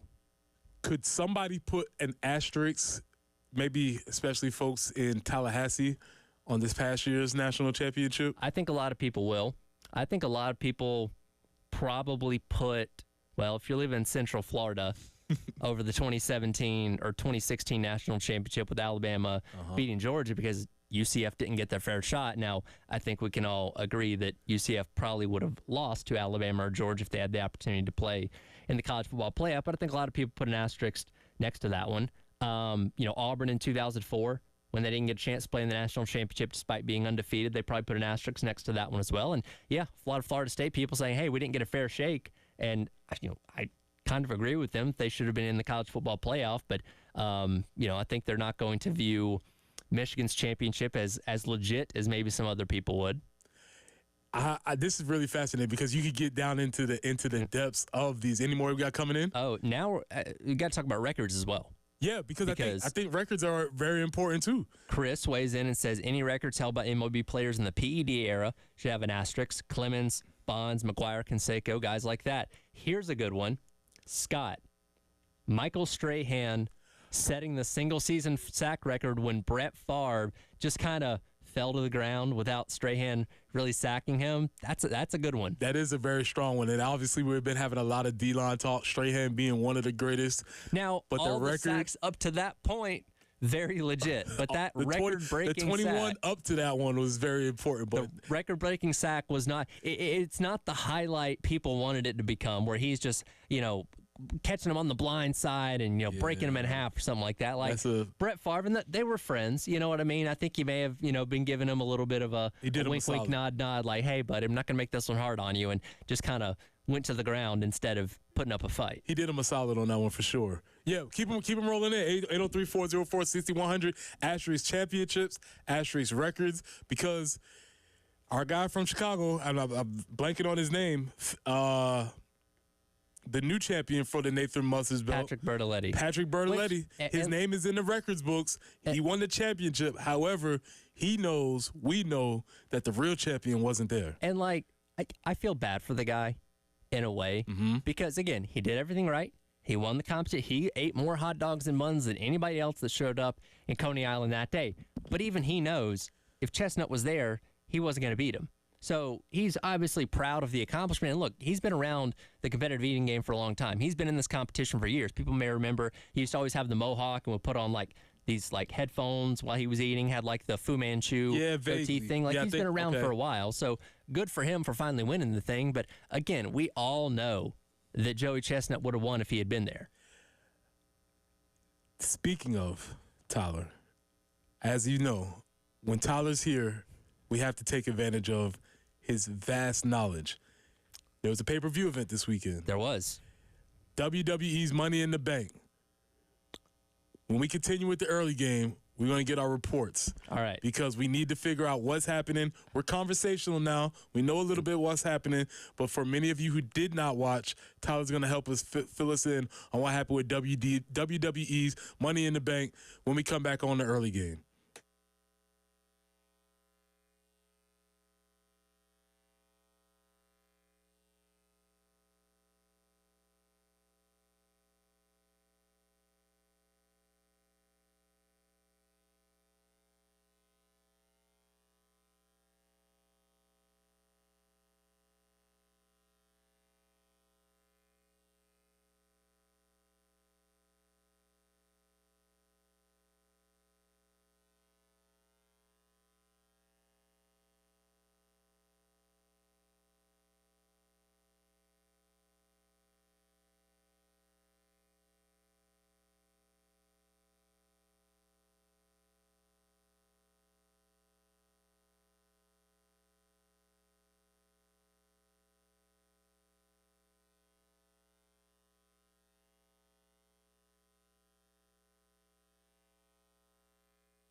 Welcome back into the early game. Preston Thorne, Tyler Head. We're riding solo. We have taken over the ship, which means you're getting a lot of defensive line talk, R&B music, and wrestling.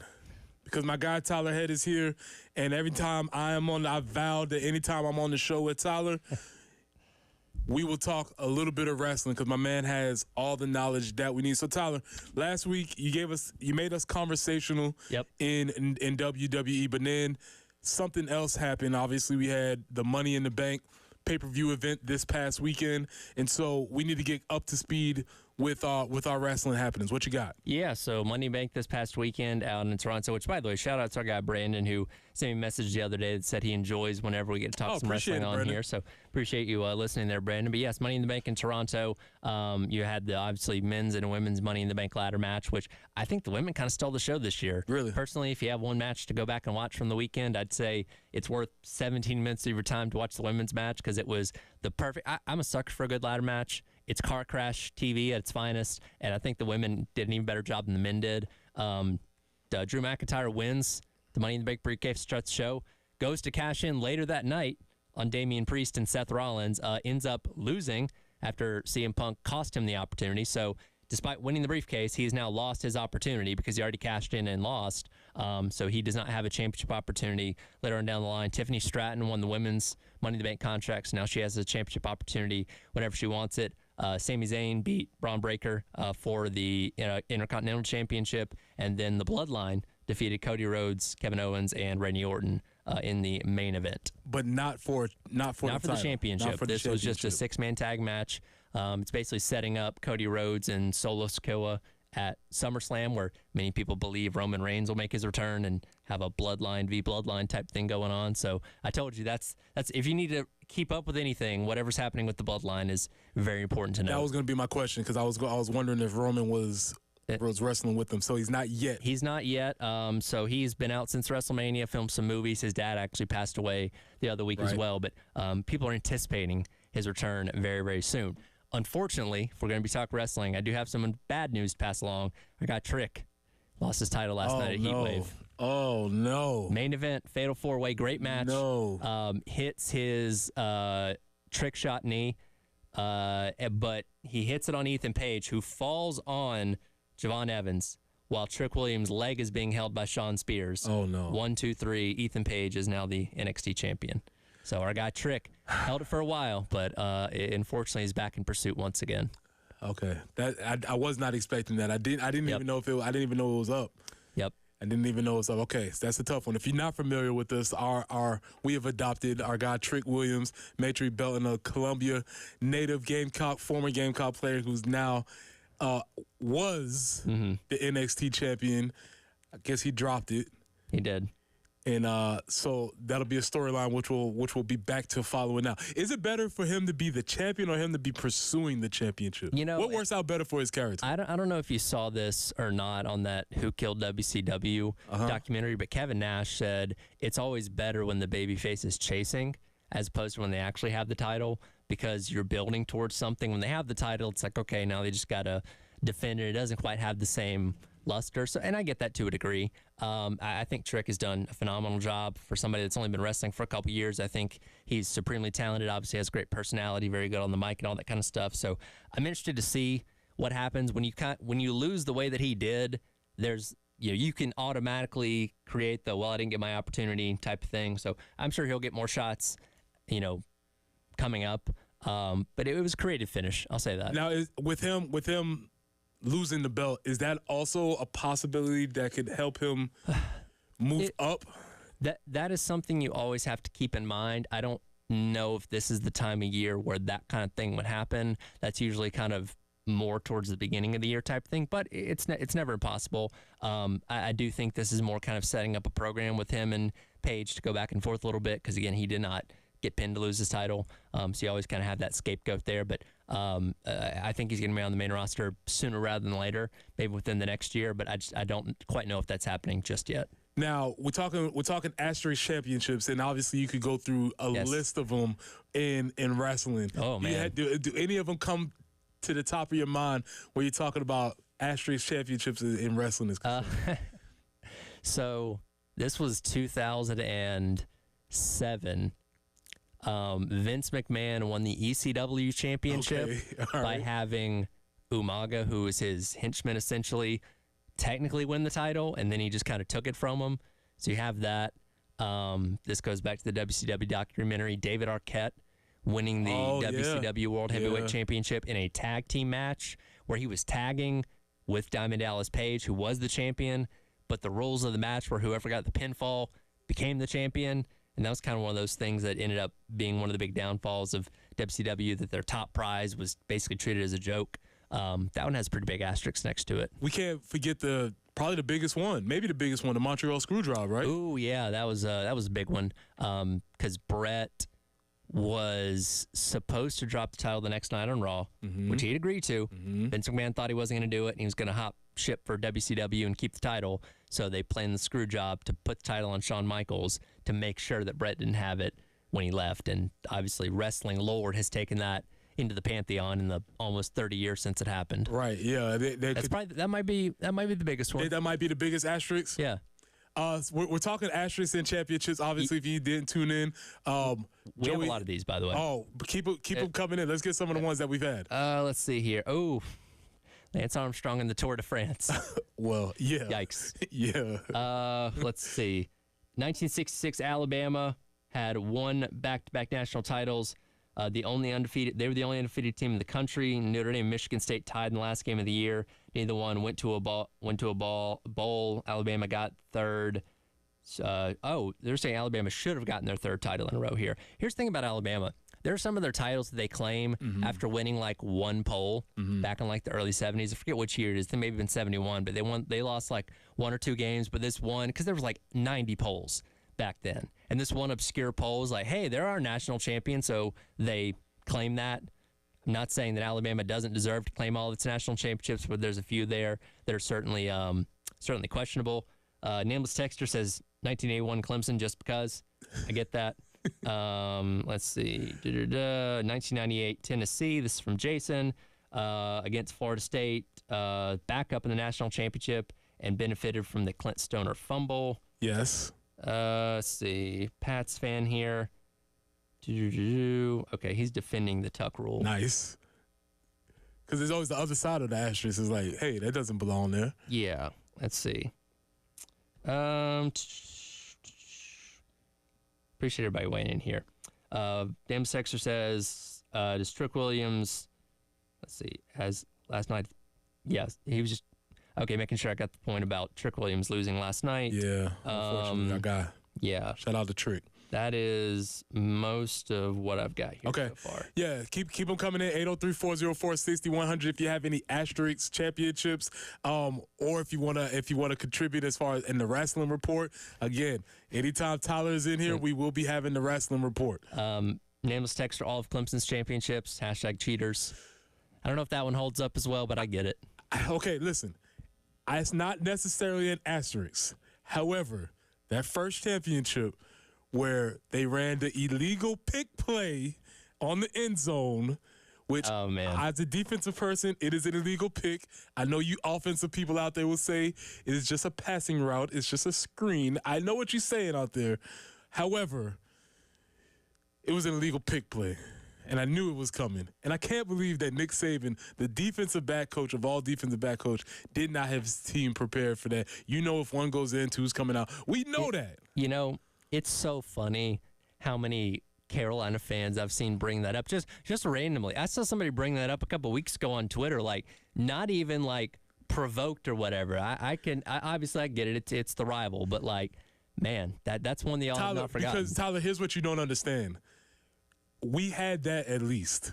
They hadn't won the championships. Speaking of championships here in college football, here's a good one. Ohio State beating Miami on the pass interference call in the final seconds. Yeah, that has to have an asterisk. That's a big one. That has to have an asterisk. And what was even more amazing is that we had beat Ohio State the previous year. The Outback Bowl, right? The Outback Bowl. We beat them the previous year, and we were watching that game at home, and Ohio State was in the national championship.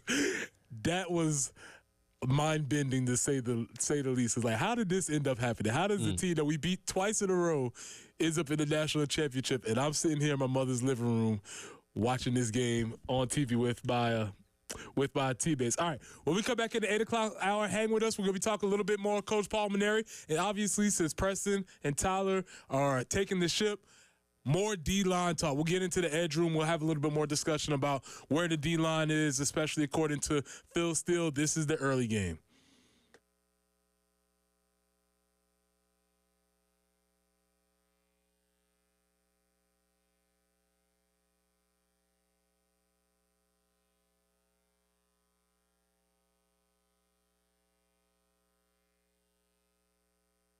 Got chronic joint pain, not having success with steroids, but trying to avoid surgery? Well, thankfully, there's a better way. And now it's available here from the medical professionals at QC Kinetics. I'm talking about new and advanced regenerative medicine treatments that can restore and repair damaged tissue in your bad joints, providing lasting relief with no drugs, no surgery, and no downtime. QC Kinetics is the nation's leader in precision regenerative medicine with over 100 clinics across America and literally thousands of satisfied patients. So if you've got joint pain due to arthritis, knee pain, hip pain, or shoulder pain, you need to learn more about these new regenerative options that can change your life. So call QC Kinetics now at 803-281-6860. That's 803-281-6860. Again, call QC Kinetics at 803-281-6860.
Now another look at your traffic and weather for your ride-in on this Monday morning. Been a pretty calm drive-in so far. Still showing an obstruction in the roadway, that being I-77 northbound on Blythewood Road. That is exit number 27. Have a new bit to report, that being construction work going on at 77 northbound Decker Boulevard. That is exit number 13, so be careful as you go through that area. Other than that, everything looking pretty okay around the city so far. Quick peek at the weather, still 76 degrees here in downtown Columbia. High today, expected to get around 90 with some rain showers possible in the afternoon. Let's look at your traffic and weather on your Monday here on The Game.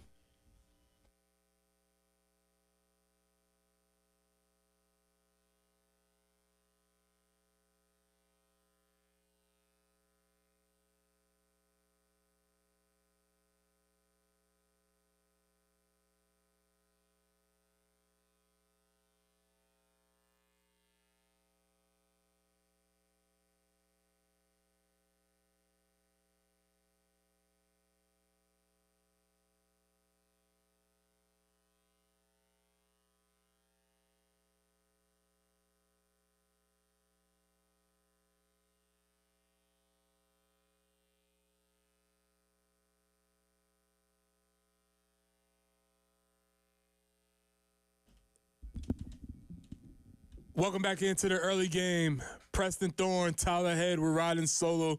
We've taken over the ship. We are the captains now.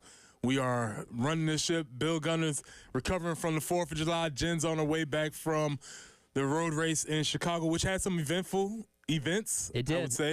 Unfortunately, rain plagged it for Again, right? the second year in a row. I feel I take personal responsibility for that. No. Because all week long, when I'm talking to Jen, talking to Kurt Becker from MRN, I was like, well, thankfully, we're not going to have to deal with rain this year. Man. Here's the thing. There was like hardly any in the forecast yesterday. And right when the race was supposed to start, it dumped on it. Just a little cell popped up. Cell popped up, so they ran about 20. They ran the first stage, 26, or got to about 28 laps in, and then it rained hard again. And look, they have wet weather tires. They can't race in a downpour. So they waited for that to pull through. Well, at that point in time, you don't have lights at the Chicago Street Course, so you can only go till a certain time. So they ended up running just over 120 miles yesterday, which was the second shortest race of the modern era, actually.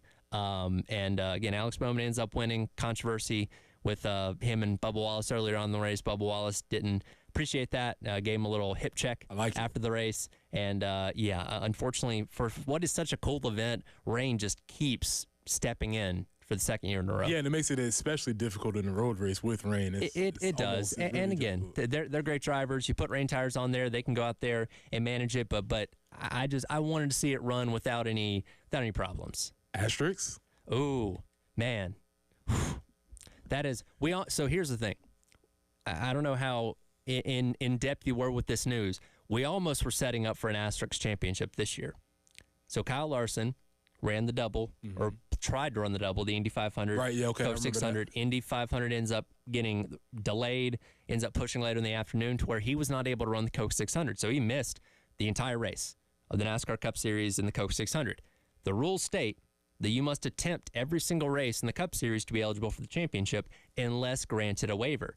NASCAR took about a week and a half to finally give him a waiver to allow him to continue to compete for the championship. He's got 3 wins. He was the regular season points leader going in to yesterday's race, lost it after finishing last yesterday, but they were setting up, and this was my rebuttal for them maybe not giving him the waiver, that was somebody that was going to be a championship contender all year long, that many people think is the best driver this season, best team this year, that if he's not even eligible for the playoffs, everybody's going to say, well, this person won, but Larson wasn't eligible, and he probably would have won anyway. So thankfully, they avoided that. That is the perfect scenario for an asterisk, right? Exactly. When the person that is probably supposed to win is not there. Yes. And you win. What I've learned is called a Mickey Mouse championship. A Mickey Mouse championship. Now, I can't take credit for coining that phrase. That's fine. I think it really, to me, started popping up around COVID. Maybe it was a little bit before that, but basically one that is, again, can have a lot of holes poked into it. Here's one, and I know where I am. I know what city I'm in. I know what town I'm in. I understand what I'm about to say here, but it's worth saying. Okay. Some people, not me, some people might consider Coach Staley's first championship an asterisk championship. We did have somebody hit us on the text line about that. Somebody might consider that. I wouldn't. And also, I'm of the persuasion, I don't care if I'm hoisting the title, it's mine. Yes. However, at the time, UConn was eliminated on a last-second shot, and so we very much ended up playing Mississippi State for the championship. UConn was at the top of the women's game at the time, and I'm not saying that we wouldn't have beat them, but I'm saying the task would have been a little bit more, it would have been a taller task. Well, and that is kind of one of those things that when you're on the other side of it, it almost kind of makes you feel better about not getting it, saying, well, yeah, but if we had so-and-so, and you can use this in a variety of examples, like when Georgia and Ohio State played the Peach Bowl a couple years ago, and Marvin Harrison Jr. gets knocked out at the end of the game after getting hit by Javon Bullard, which was a clean hit, by the way. It wasn't targeting, but Ohio State saying, well, if we had Marvin Harrison Jr. to finish that game, then Ohio State wins that game. And again, you're never going to be able to disprove that or prove that either way. That is always their argument for why that game did not go Ohio State's way. Yeah, so if you have any more asterisk championships or records, keep them coming in. We will continue to have that discussion. But we started the 6 o'clock hour talking about Coach Paul Mainieri and his 3 goals for South Carolina baseball. The third one was obviously going to Omaha. Right. That's clear. But he had the first one, which was most intriguing to me, and this was part of a sit-down with Jack Veltri in Gamecock Central. His first one was talking about getting out into the community and bringing the energy and enthusiasm back to Gamecock baseball. And he mentioned that every time he hasn't coached here, he hasn't coached at the new field, but he talked about every time he would go to Sarge Fry Field that there would never be an empty seat. There was always an amount of excitement and enthusiasm. And that was in direct contrast. No knock to the guy before. Which is knock to the guy before. Which is absolutely. Anytime a coach says no knock to anybody else, that is a direct contrast. But it was a direct contrast between the atmosphere he described and what we saw towards the end of the Kingston era. And that's one thing, if I would have corrected Paul Mainieri during his introductory presser here at South Carolina, where he said, this fan base doesn't know apathy, they don't get apathetic, I would have said, actually, you're wrong on that, because this fan base got very apathetic this year, where at times South Carolina did look pretty strong. They went on that run of a couple good series wins in a row there, including winning on the road in Gainesville, a place that had not treated them well in the past, beating Kentucky that whole 9 yards. But then, like Arkansas came to town, Georgia came to town, two high-level programs, and I wasn't there in attendance, but even watching on TV, hearing from Wes, who was there in the crowd, he's like, it just was lacking something. It just didn't feel like that big game environment like we'd seen at Founders Park for so many years, going back to the days when Carolina was at the top of college baseball. So I think there was an apathy that set in with this fan base. There was just not a belief that they were going to be any better than what they've been in years past. So that's another reason why Coach Mainieri wanted to get out in the community, wanting to get involved, wanting people to know him, to continue to spread that message that, hey, we're going to change things around here. We're going to bring South Carolina baseball back to where you expect it to be, what you want this program to be, like it's been for so many years. I think that's a very important part of getting back to the community as well, is continuing to spread that message and make people believe it. Well, we just saw it happen with the men's basketball team. Yes. Right? We saw where apathy had set in with the program. People were essentially they were resigned to the idea that the team was going to win 17 to 18 games, be maybe a bubble team, but they just were apathetic to where the program was. Coach Paris comes in, struggles the first year, obviously. Next year he has his season where the team takes off and everybody gets behind it. And then you see these home environments and everybody's wearing the quarter zips and people are having signs and all these types of things. When people are just like, hey, we want to be involved in something. Yes, obviously winning is a big part of that, but just wanting to be involved in a movement is what it's like being a fan. Exactly. People want hope. People want the belief. And look, every program wants to go into the season thinking they're going to win the national championship. Only one can. But if you can legitimately look at what you have, what your coaching staff is, what your roster is, and say, you know what, I can see a path to us getting there, that's all you need. You know what I mean? If you go into a season knowing, well, we're going to suck this year, like I said, maybe we'll win 15, 16, 17 games, and maybe if we're lucky, be a bubble team. Nobody wants that, because you're already plotting the end point, and it's not where you want it to be. So you want a coach that can come in here and say, you know what, I think this guy can get us to Omaha. I believe, based on his track record, based on everything that he said, I think this team has the ability to get to a place where South Carolina has not been in over a decade, to where with Coach Kingston, he talked the talk in the offseason, and there was plenty of reason to be excited when you brought in guys like Ethan Petrie, when you had the transfers, good freshmen that came in, but you just never saw the results that you wanted to on the field to say, yes, this is finally the year that can go to Omaha. Yeah, we just want something as fans to grab onto. Right. We just want something. No, as I said, nobody would have predicted that the quarter zip mafia would have been a thing, or the quarter zip killers. Like, what is that? That is absolutely nothing in the grand scheme of things. But it gave us something to grab onto. It did, and that also is something. While it's not necessarily being involved in the community, leaning into that for Lamont Paris is a part of that, where you understand the affection that your fan base has for this quirky little thing that you do, where you wear quarter zips everywhere, to the point where you wore it in the middle of July when it's 100 degrees outside, and you're like, no, perfect quarter zip weather. Like, that goes back into the relating to fans and not just being a guy that coaches then shuts himself up in a room the rest of the time. Right, because that's not going to work. And we saw that with the previous staff. We saw that with Will Muschamp's staff. And it doesn't matter when we're having a conversation with you and I'm asking you a question as a person and you reply to me with the double barrel A-blitz. Hey, man, I don't know if that's going to work. Yeah. Like, I don't, that's fine. And there are some coaches that just don't have that personality. Coach Muschamp is a great football mind and has proven from a coordinator standpoint, he's great. Didn't end up working out that great as a head coach in his couple stops between here and, in Florida, but as a football mind, great. He can watch film all day, grind on that. That is his bread and butter. That's what he loves to do. But again, sometimes as a head coach, you have to shake hands and kiss babies, and a guy like Will Muschamp just didn't quite have that personality. Yeah, and the thing is, you don't have to have it just has to be your personality. Sure. I've seen it work all kinds of different ways. And I've always said this about in being a teacher in the teaching profession. You don't have to be like anybody else. You just have to be yourself. If you think about the teachers you have, you remember the ones who had personalities that may be very different. Sure. But as long as you have a personality, we can grab onto that. And that's what Coach Kingston likes, and that's what Will Muschamp likes. And that makes it difficult as a fan to grab onto it, especially when times get a little slim. And again, I go back to a guy like, Coach Beamer, and his tenure so far has been okay. It's not been phenomenal, and we hope that phenomenal days are yet to come. But the fact that he is so ingrained in what we do here in South Carolina, that he has such a finger on the pulse of the fan base, I think that keeps a little bit of the pressure off of him. Where if he was the Muschamp type, where again, he just shut himself in a room and watched film 25 hours a day or something like that, going into this year, I'm not saying he would be on the hot seat because of it, but I think there'd be a little bit more pressure on people because, again, he's just the guy that coaches your team. You don't really know him. He's not involved in this community, doesn't seem to care as much, where Coach Beamer, the person that we do know, is very caring, is very involved in this community, and that does matter. It's not the end-all, be-all. And again, if he goes out there and continues and loses a bunch of football games, they're going to find somebody else. But that does help your cause a little bit.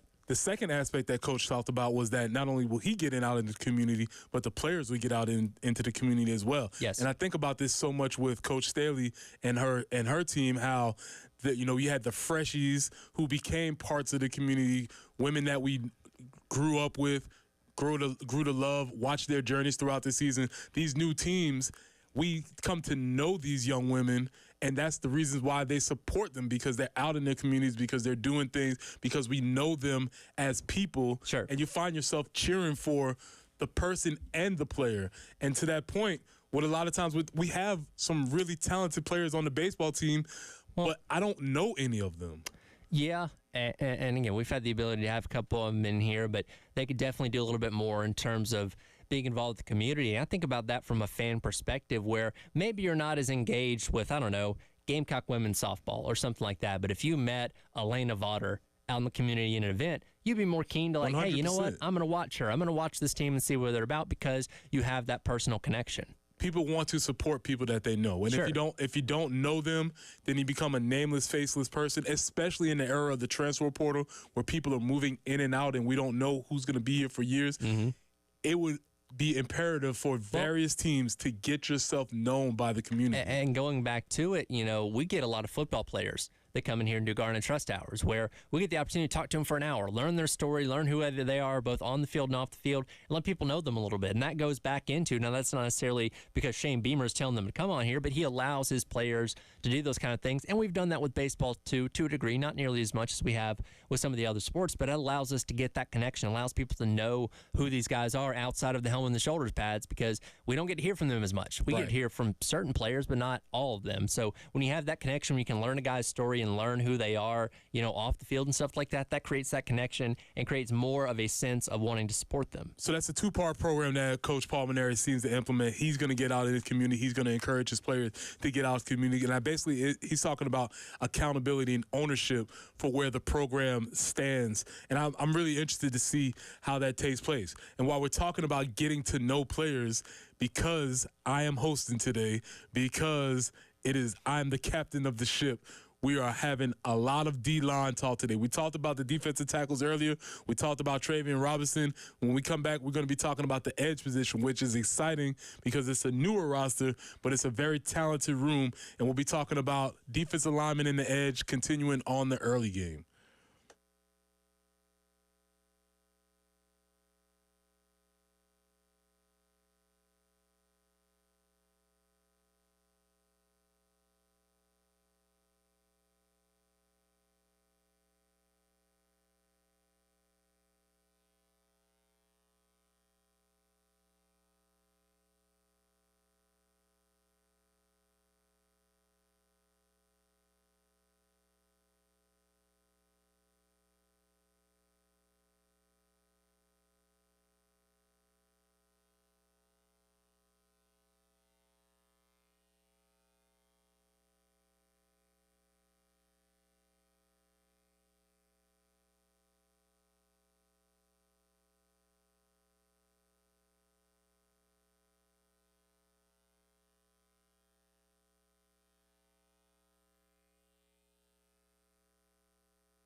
Tyler in the WIS TV Traffic Center.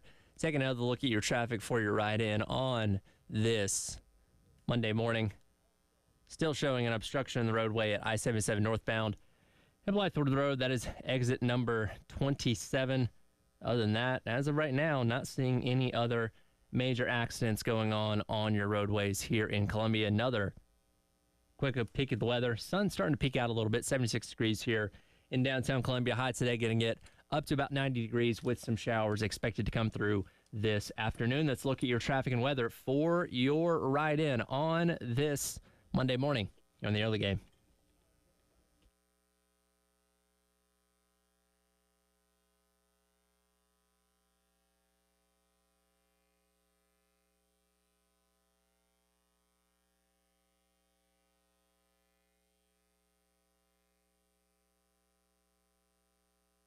Welcome back into the early game. Preston Thorne, Tyler Head, riding solo. We are the captains of the ship for the next 40 minutes or so, so we'll be cramming things in. And being that I'm the captain today, I have to talk defensive line. That's okay. We're here.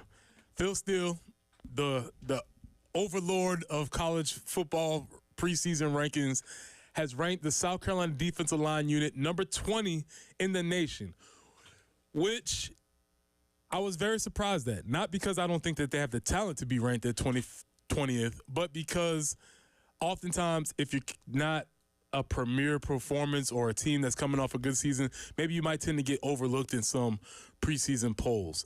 But Phil still ranked them at 20th, and it's a good showing. Earlier in the 7 o'clock hour, if you were listening, we talked about the defensive tackle room. A lot of guys coming back in that room. You have Boogie Huntley, Columbia native, Tonka Hemingway coming from Conway, T.J. Sanders from Marion, I believe. And so not only are they three guys who are experienced, but they're three in-state recruits, three guys who have come through the program, and three guys who have made significant leaps as far as their performances on the field. Boogie Huntley being named Player of the Week one game last year. T.J. Sanders having various flashes, but you specifically point to that Georgia game where he really, really, really showed up. So having that type of experience on the inside is extremely important. Not sexy, though. Sure. The sexy guys are the edge guys. Yeah. Those are the dudes who wear the uniforms really well. They're tall, they're skinny, muscular, they run fast. They get their the numbers to the TV camera when they're coming off the edge. I like it. I didn't think about that. That's right. They get to turn their shoulders. So they catch your eyes a little bit more. They get to dip and rip. They wear all the nice face masks. And so the edge room has been really interesting because it sort of has changed around a little bit. Not as experienced as the defensive tackle room, sure, but I think maybe there's more. And this is the first time we've said it. Probably we'll say it a bunch of times. Upside. Is that a good college football phrase? That is a very well used phrase around college football, and considering the fact that the edge room didn't really do a whole lot last year, the bar you have to clear isn't very high. That's true. Cal Kennard, who had a good run at Georgia Tech before coming here. Obviously, we know you're having Gilbert Ebron, who knows if the edge room's that much better if he stays last year as opposed to going with Florida State, but we'll never know. You have Desmond Umeozulu, who's come back for a second year. People got to forget about him, and I call it shiny object syndrome, to where he was the shiny object a year ago that just didn't. Yeah, not that he didn't pop, he just didn't end up having. He was fine. He played okay. He played like a freshman. Yeah, he played like a freshman. But when you have a 4-star next to your name, people expect a little bit more. So didn't become a superstar in year number 1 doesn't mean you can't have a great offseason and emerge better in year number 2. But you have Dylan Stewart coming in as a 5-star. That up to this point, everything that we've heard, people have gone out of their way to talk about him, has lived up to the billing to this point. Can he go out there and do it on the field? We're going to have to see. But there's a lot of, upside potential with that edge room. Well, that's a big question. Because Dylan Stewart being a 5-star that we got out of the DMV area, somebody who was a big-time recruiting wing for Sterling Lucas, who's done a very good job. But there were questions about whether Sterling would be able to recruit because he did not come from a college football background. Coming from the NFL background, he's done an amazing – let me stop short of amazing. He's done a very good job of recruiting. But Dylan Stewart – is somebody who everybody's going to be looking at as this 5-star guy, has all of the tools that you need We're looking to see if he's going to make an impact. We are, and now I would advise people to pump the brakes and I know he's set the lofty goal of the personal sack record himself. If that doesn't happen, that's okay. Right. He's still got a couple more years of college football left to play. He doesn't have to go out there and be a first overall draft pick or look like one in year number one, as a true freshman. There can be a time for development, which is why I bring up Desmond Umeozulu, who did get his chance to be out there on the field last year. Didn't do a whole lot of it necessarily, but that doesn't mean year number two can't be a big step in the right direction as well. Well, a big question for the defensive line is going to be, what scheme do they lean on this year? Yeah. Towards the end of last year, they started leaning and had more success with the 3-3-5, which obviously means that you're going to have one less lineman than if you had the 4-2-5 that they would be playing. All of it depends on who goes where. As I said earlier in the last segment, or during the 7 o'clock hour, Tonka Hemingway is he's the Swiss Army knife of the D-line. Yes. He's probably a little undersized to be playing inside. He's probably a little bit not twitchy enough to be playing a quote-unquote edge, but he's probably the best, in my opinion, ball player in the two groups. He's going to be the key because he'll be in that rotation, and now we're getting real football handsy now. Yeah. Now we're doing it.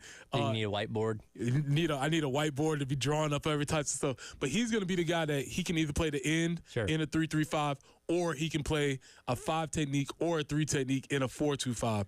And so he's going to be that guy that's going to take a lot of reps regardless of what scheme they play. And I'll be interested to see how they do divvy that up, because one good thing about having this much depth at both those spots is rotations, to where you're not having to play the same three guys over and over and over and over and over again, not being able to rotate out. So what's that balance that you have to have between having Tonka on the field but also giving him adequate rest, so when you do bring him in, he's able to make more of an impact? Yeah, they'll have to figure out who are their top, sort of same thing. I know I vowed not to talk about offensive line today, but I have to do it. Sometimes offensive line takes their best 7. Yes. And they play various positions, or sometimes you might have somebody that can only back up a specific position. Right. That was where you'll try and figure out what the defensive line is going to do as far as rotations are concerned. I do have to ask really quickly. You brought this up a moment ago. I don't want to go past it. You said edge guys get to wear the cool face mask. I care way too much about football helmets than I probably should, and I pay far too much attention to what kind of helmets and face masks people are wearing. Yeah. From a player standpoint, how much did your style of face mask matter? I have to ask. A lot. A tremendous amount, yeah, because you want to get the cool face mask. Now, it changes over time as to what is the cool things, because they come up with new designs and new templates that they have.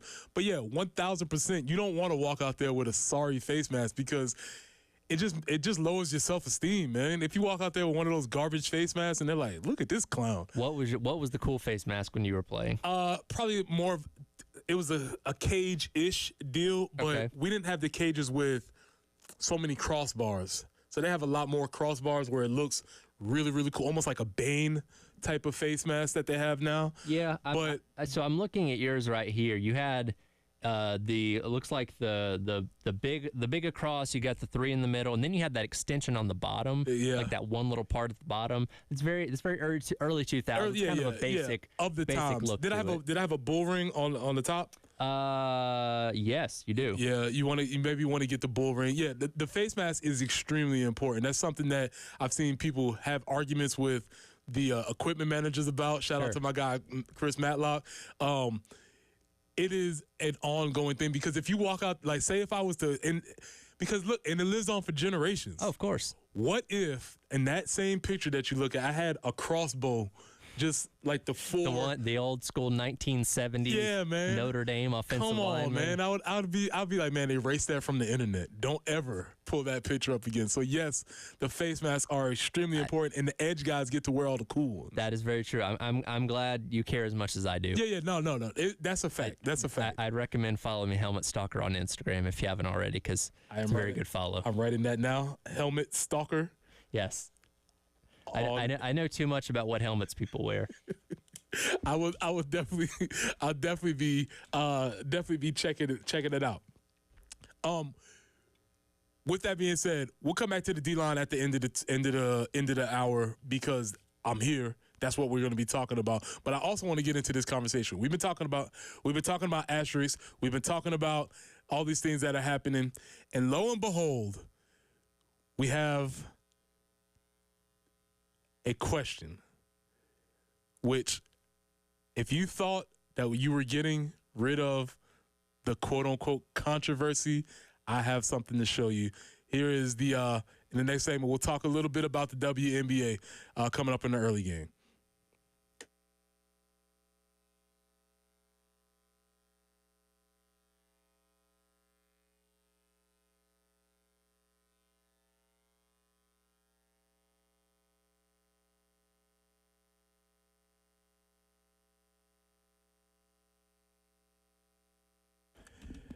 Got chronic joint pain, not having success with steroids, but trying to avoid surgery? Well, thankfully, there's a better way. And now it's available here from the medical professionals at QC Kinetics. I'm talking about new and advanced regenerative medicine treatments that can restore and repair damaged tissue in your bad joints, providing lasting relief with no drugs, no surgery, and most importantly, no downtime. QC Kinetics is the nation's leader in precision regenerative medicine with over 100 clinics across America and literally thousands of satisfied patients. So if you've got joint pain due to arthritis, knee pain, hip pain, or shoulder pain, just don't think the old ways of dealing with pain are the only ways. You need to learn more about these new regenerative options that can change your life. So call 803-281-6860. 803-281-6860. That's the good folks at QC Kinetics at 803-281-6860.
And a look at your traffic and weather for your ride in on this Monday. WIS TV Traffic Center still have the obstruction in the roadway. I-77 northbound in Blythewood Road, that is exit number 27. Also still have construction work at I-77 northbound on Decker Boulevard, exit number 13 as well. Other than that, everything looking pretty okay around the city so far as we are just past 8:30. Now the peak of your weather, almost 80 degrees here in Columbia, 77 right now.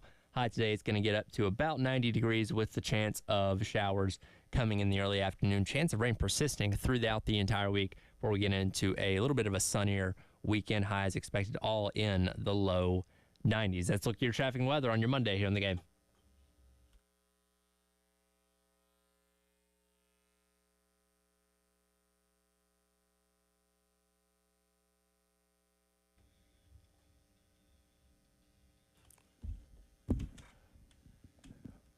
What if I told you that a rookie was going to come into the league, and that rookie was going to break the league record, and that rookie was going to draw thousands of people and bring more eyes to that league?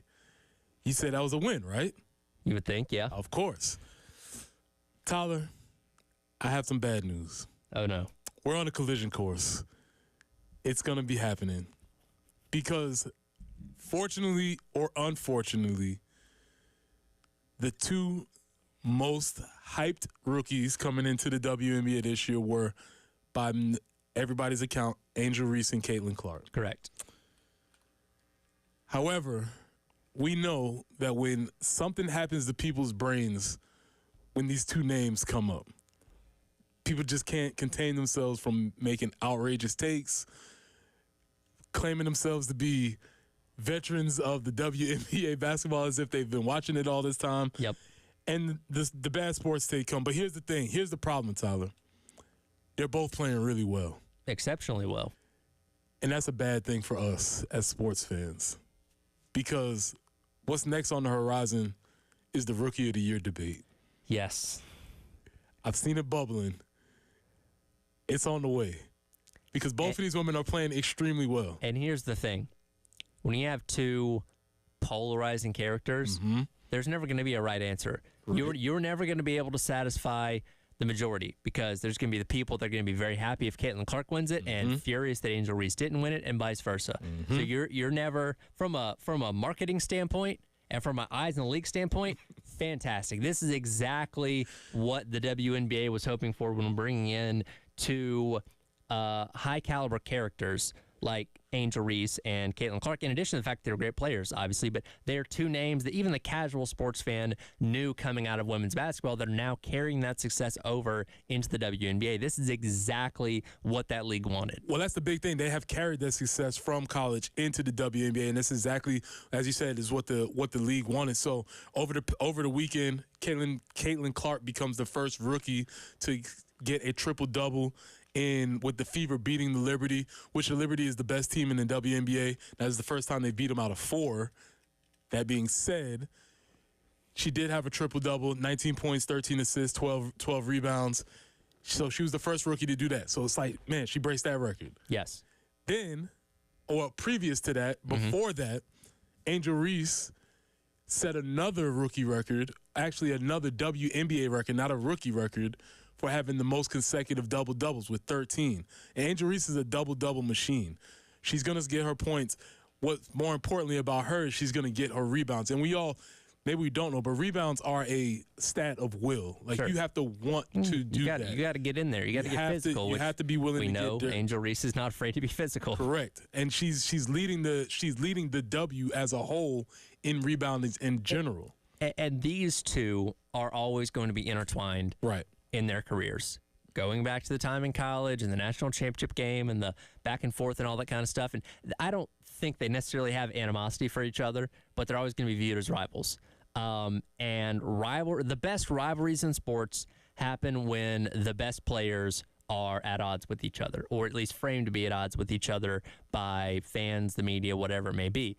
we're setting up for that here in the WNBA. And yes, there have been plenty of great players, Asia Wilson, Kelsey Plum, Dan Taurasi, all these great ones have been around. But for the new generation of people that may have never paid attention to the WNBA for this year, you're setting up for who knows how many years of Caitlin Clark versus Angel Reese on a variety of fronts in this league. Well, that's the next thing that they're going to have to be able to do with the Fever, who by the way, Aaliyah Boston had 18-8 over the weekend, so she's playing well. Camila Cardozo's playing well. So we always have our Gamecock eyes on those things. Asia Wilson also dominating the league, making a very strong run for MVP candidate. So if you're a Gamecock fan, there's a lot of reasons for you to be paying attention to the W right now. But Tyler, you said all that, but you missed the one important thing. Yes, they're always going to be intertwined. Yes, they're going to be playing well, but basketball is a team sport. It is. And neither one of these teams are very good right now. They are not. That's the unfortunate part, is there's a reason they were picked so high. Correct. These are not great teams. And, as we've seen, it takes more than one good player or great player to turn it around. Now they're building. Obviously, when you look at the fact they got Aaliyah Boston and Caitlin Clark back years for the Fevers, they're building something toward being a better team, and they have seemingly turned things around a little bit compared to maybe how they started the season. But it does take time, and that's, like you said, the next level. They need these two teams to be relevant and like, hey, WNBA championship conversation. Speaking of asterisks, is there a way that we can get an asterisk on that loss to Iowa because it was to Caitlin Clark? There is a lot of people that weighed in.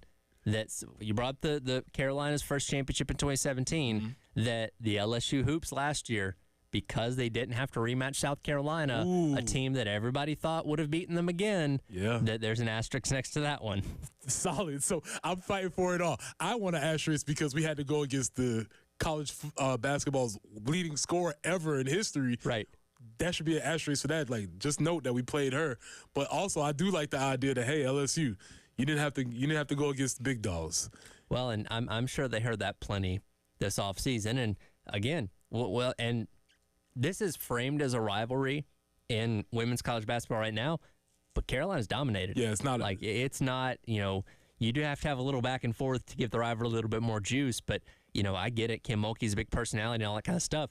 Carolina has not wavered in its dominance of LSU in recent years. Very difficult for it to beat a rivalry when the teams aren't going back and forth. But I just want to put a warning out there. Collision course will be happening. You will be seeing some very bad, awful takes on the women's game, just for the simple fact that these two women are playing extremely well, living up to all the hype and doing all the things. So the Rookie of the Year conversation will be ridiculous. But you know what? Makes people tune in. Everybody's here. Wrapping up the show, we'll be finishing up talking about all the things we talked about, having a conversation about asterisks, and wrapping up the show. This is the early game.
Wrapping up the show. Thank you for listening. If you've been with us for all 3 hours, we appreciate it. If you're just tuning in now, this is Preston Thorne and Tyler Head. We've been driving the ship solo.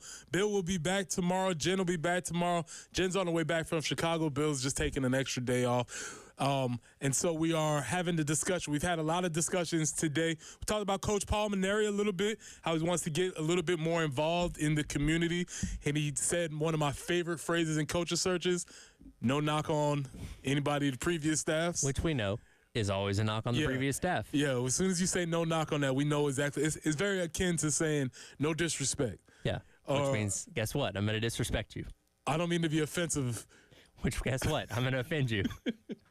Very similar stats. It's just more of a warning more than anything else. You're not caught off guard when they say whatever the thing is. So I like that. Now the headline's not, Coach Mainieri doesn't think Coach Kingston was involved enough in the community. He's like, no, I know he wasn't, and I'm about to tell you that I'm going to be better, but I'm not doing this as a slight towards him. I'm just merely making a point. Yeah, I'm not saying what he did. I'm just telling you what I'm going to do. Yes. And that's all it is. So he did talk about being a little bit more involved in the community, and we had a lot of in-depth discussion about that. I think it's really interesting because what I've seen being around here in the Columbia area is we want our coaches to be involved. And however that works for you as a coach, we just want to know that you're an actual person, and we want to know that you're in the community. You, as a fan in the community, you love the program. You don't feel like the program loves you back. There you go. And it may be as simple as just meeting the coach at a community event like a Soda City or something like that, just to know that they're involved and connected and understand what's going on,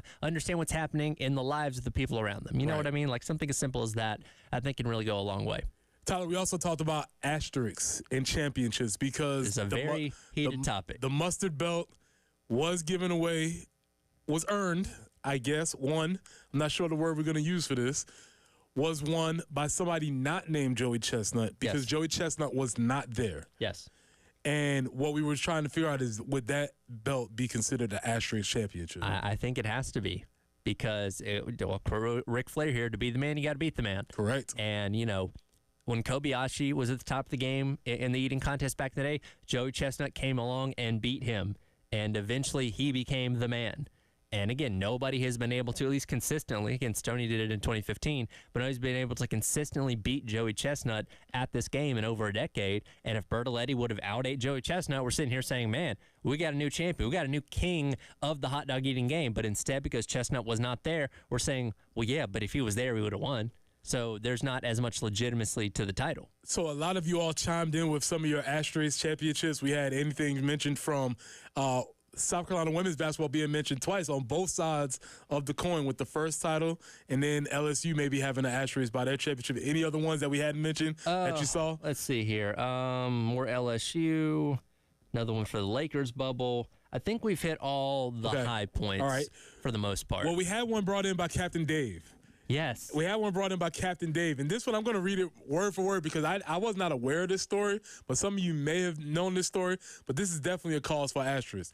Duke and South Carolina finished the 1965 regular season tied for conference leadership with identical 4-2 league marks before ACC Commissioner Jim Weaver ruled that the Gamecocks had violated league rules in regards to the eligibility of two players and were required to forfeit all conference games in which the two players had participated.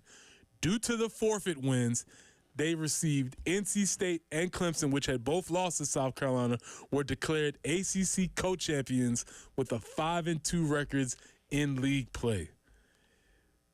That is absolutely the definition of an asterisk, right? That's pretty telling there. That's the funny thing to me too about like when they take wins away now, like Southern Cal doesn't have their national championship from 2003 because Reggie Bush received improper benefits, whatever, but they still won. Like the fact that his family was getting a house did not help them win football games. Oh, wait, are you hired by Les Miles to be his defend?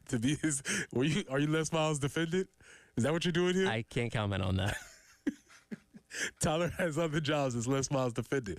The big thing about this story, like you said, while Reggie Bush received the house and that's why they were eliminated, this story in South Carolina, according to sources, Each player received between, wait for it, $75 to $100 in meals and textbooks. See, I know it's not possible to do this, but given the fact that we have a new landscape of rules in college football, if we could retroactively go back and fix these kind of things and be like, all right, well, that technically was against the law, so give South Carolina their 1965 ACC championship. The Reggie Bush thing, those kind of things, like go back and like recorrect some of these wrongs because technically the NCAA was breaking antitrust laws this entire time while enforcing these things. I know it's not going to happen, but it'd be interesting to see what the landscape of college football and sports would be differently if we were able to go back and actually amend these things.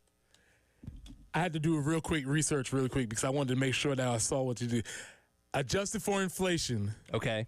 That would be $746 in today's money. That's still half rent. Still not that impressive. So they got forfeited for $746, maybe even up to $900, depending on what you were talking about. So there's asterisks all over the place. It's one of my favorite discussions, and I'm going to really dive into that idea of the asterisks for the two of the GOATs, I should say.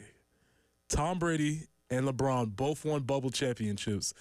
It's going to be very interesting to see what those championships do to their legacy and how we perceive them in the future, because they can always count them.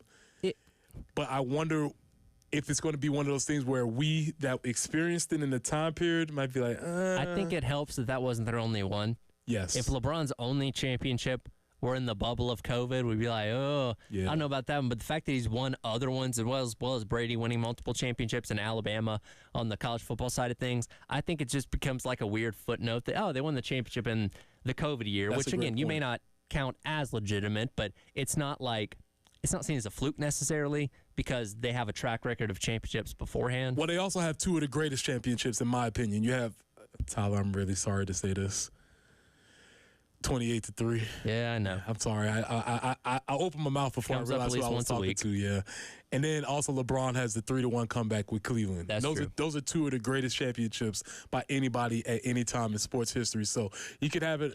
You can have it on both sides. Well, Tyler, man, it's always fun hanging out with you. Thank y'all if you were listening. This is Preston Thorne. We had the ship solo. We'll be back tomorrow. More of the early game coming on back. Appreciate y'all listening. This is the early game.